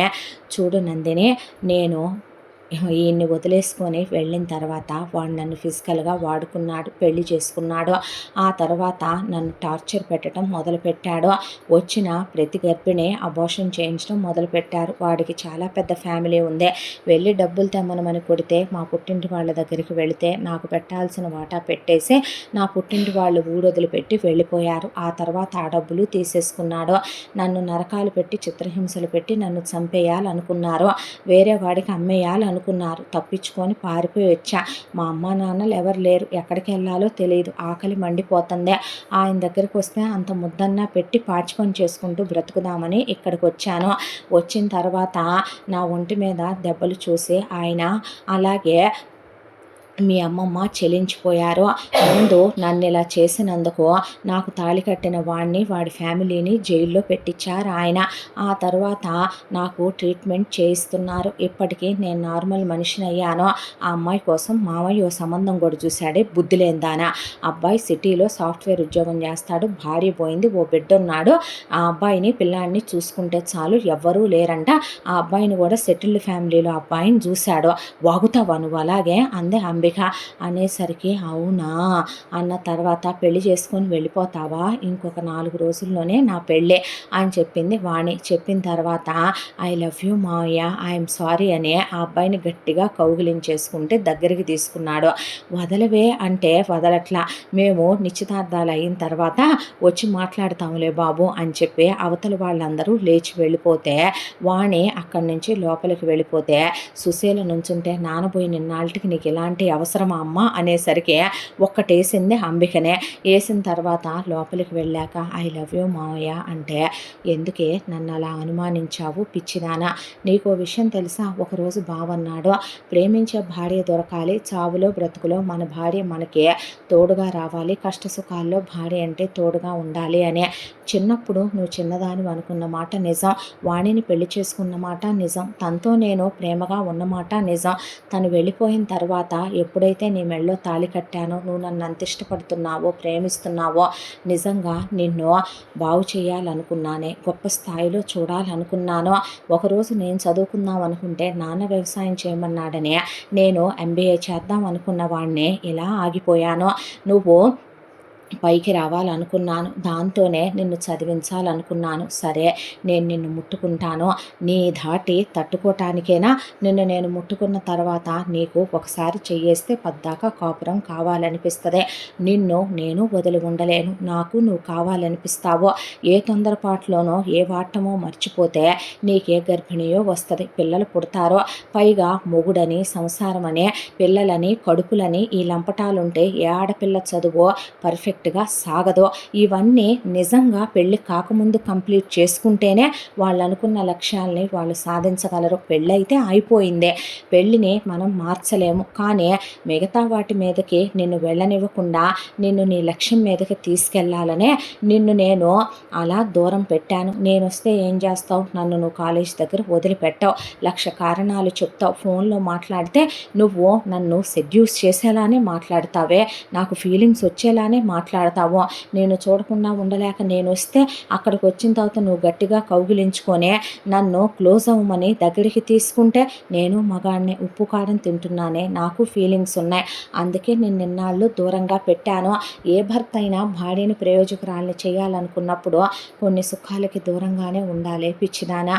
నాకు నువ్వంటే ఇష్టం ఉండదా, నీ మీద కోరిక ఉండదా, ఆశ ఉండదా, లేకుండానే నీకోసం అన్నీ ప్రతివారం పంపించానా, నీకోసం అన్ని కొని పంపించానా, బావ ఫోటోలు తెచ్చి, అక్క ఫోటోలు తెచ్చి, అమ్మ ఫోటోలు తెచ్చి, నేను రాకపోయినా నువ్వు ఎలా ఉన్నావని ప్రతి క్షణం నీ గురించే ఆలోచిస్తూ ఎన్నాళ్ళు నీ ఫోటోలు చూసుకుంటూ బ్రతికేశానే పిచ్చిదానా అనేసరికి నువ్వు ఇంకా లేటుగా వస్తావు అనుకున్నానే రాక్షసే, అందుకే 1 వీక్ తర్వాత హనీమూన్కి టికెట్లు బుక్ చేశాను అనేసరికి పర్లేదు మావయ్య ఈ వారంలో ఇక్కడే కాపురం చేసుకుందాం అనేసరికి నోరు ముయ్యని ఆ అమ్మాయిని బట్టలు మార్పిచ్చి తీసుకెళ్ళి కళ్ళకు గంతలు కట్టి అక్కడ నందిని సూపర్ స్పెషాలిటీ హాస్పిటల్ అని హాస్పిటల్ కట్టించి ఇన్నాళ్ళుగా ఏం చేస్తున్నాడన్నావుగా నా కొడుకు, ఇదిగో ఇదే చేశాడు, దీనికి తోడు MBA కూడా చేశాడు నా కొడుకు, నా కొడుకుని ఆడిపోసుకోవటమే మీ అమ్మ నువ్వు నువ్వును అన్న తర్వాత మీ అమ్మ నా కొడుకు సర్ప్రైజ్గా చెప్పాలనుకుంటే వచ్చినప్పుడల్లా నీ చెప్తానందే, నోట్లో పురుగుల మందు పోస్తానన్న, నా అల్లుడు బంగారం అమ్మ, నా అల్లుడు కాబట్టి చెప్పలేదు అన్న తర్వాత అక్కడే ఆ అబ్బాయిని కౌగిలించుకొని థ్యాంక్ యూ మావయ్య, ఐ లవ్ యూ మావయ్య హాస్పిటల్ అని పెట్టాల్సింది, ఇప్పటికే వేసుకుంటున్నారే ఊళ్ళో జనాలు నన్ను, ఇంకా అది కూడా చేయి నువ్వు అనేసరికి డీప్గా లిప్ లాక్ పెట్టుకునేసరికి మీరు వదండమ్మా, ఇక నేను మల్లెపూలు రెడీ చేసుకోవాలంటే ఎక్కువ వేయించవే అని చెప్తే ఈ కిలకిలా నవ్వుకుంటూ ఇన్నాళ్ళకి నా కూతురు కన్నిచెర పెడుతుంది కదమ్మా, చీ పనికి మాలిందానా అని ఆవిడ ఒక్కటేసి తీసుకెళ్ళింది. ఆ తర్వాత గది చాలా బ్రహ్మాండంగా రెడీ చేసి గదిలోకి పంపించారు. పంపించిన తర్వాత నువ్వు మన గదిలో కూడా పూలు జల్లిచ్చానని అంబిక తెల్లచీర కట్టుకునే పాటికి అత్తయ్య అంటే దానికి చెప్తావే బూడిద గుమ్మడికాయ మా నాన్న పోయాడు, దానికి అక్కర్లేదంటే చెంబు తీసుకొని 2 వేసి వెళ్ళింది ఆవిడ లోపలికే. ఆ తర్వాత ఇక లోపలికి వెళ్ళాక ఎక్కడైనా అబ్బాయిలు అమ్మాయిలకి క్లోజ్ అయ్యి వాళ్ళ మీద పిచ్చి ప్రేమ ఉంటే వాళ్ళని ఊపిరాండివ్వరు, అలాంటిది నా కాపురం కొత్త నీ కాపురం కొత్త, అంత సులువుగా ఉంటావేంటి మావయ్య, నువ్వు ఫాస్ట్గా ఉండవేంటి మావయ్య అంటే, ఇంత ఫాస్ట్గా ఉండాలంటే మాత్రం ఎంబీఏ చేస్తానన్నావా మాత్రం క్లోజ్గా ఉండలేవా అని అబ్బాయిని ఉక్కిరి బిక్కిరి చేసేసి ఆ రాత్రంతా నిద్రపోనివ్వకుండా చాలా క్లోజ్ అయ్యి అన్నాళ్ళ ఆశ ముద్దు ముడిపని తీరేలాగా ఆ అబ్బాయి కూడా ఏమీ తగ్గనన్నట్టుగా తనకన్నా పైచే అన్నట్టుగా అలిసిపోయి తనే ఓడిపోయింది. ఆ అబ్బాయి మగతనం ముందు గుండెల మీద పడుకోబెట్టుకుంటే దగ్గరికి తీసుకొని ముద్దు పెట్టుకున్నాడు. ఆ తర్వాత వాణికి పెళ్ళే, వాణి వెళ్ళిపోతే టాటా బాయ్ బాయ్ అంటే వెళ్ళేటప్పుడు ఆ అబ్బాయి కాళ్ళు పట్టుకుంటే నేను మర్చిపోయాను నువ్వు మర్చిపో అన్నాక క్షమించండి అని వాళ్ళందరికీ దండం పెట్టి కొత్త జీవితం ఇచ్చినందుకు మీ రుణం తీర్చుకోలేను అని వెళ్ళిపోయింది. తర్వాత హనీమూన్కి వెళ్ళి అక్కడ కూడా అంతే, ఆ అబ్బాయిని ఒక్క క్షణం వదలకుండా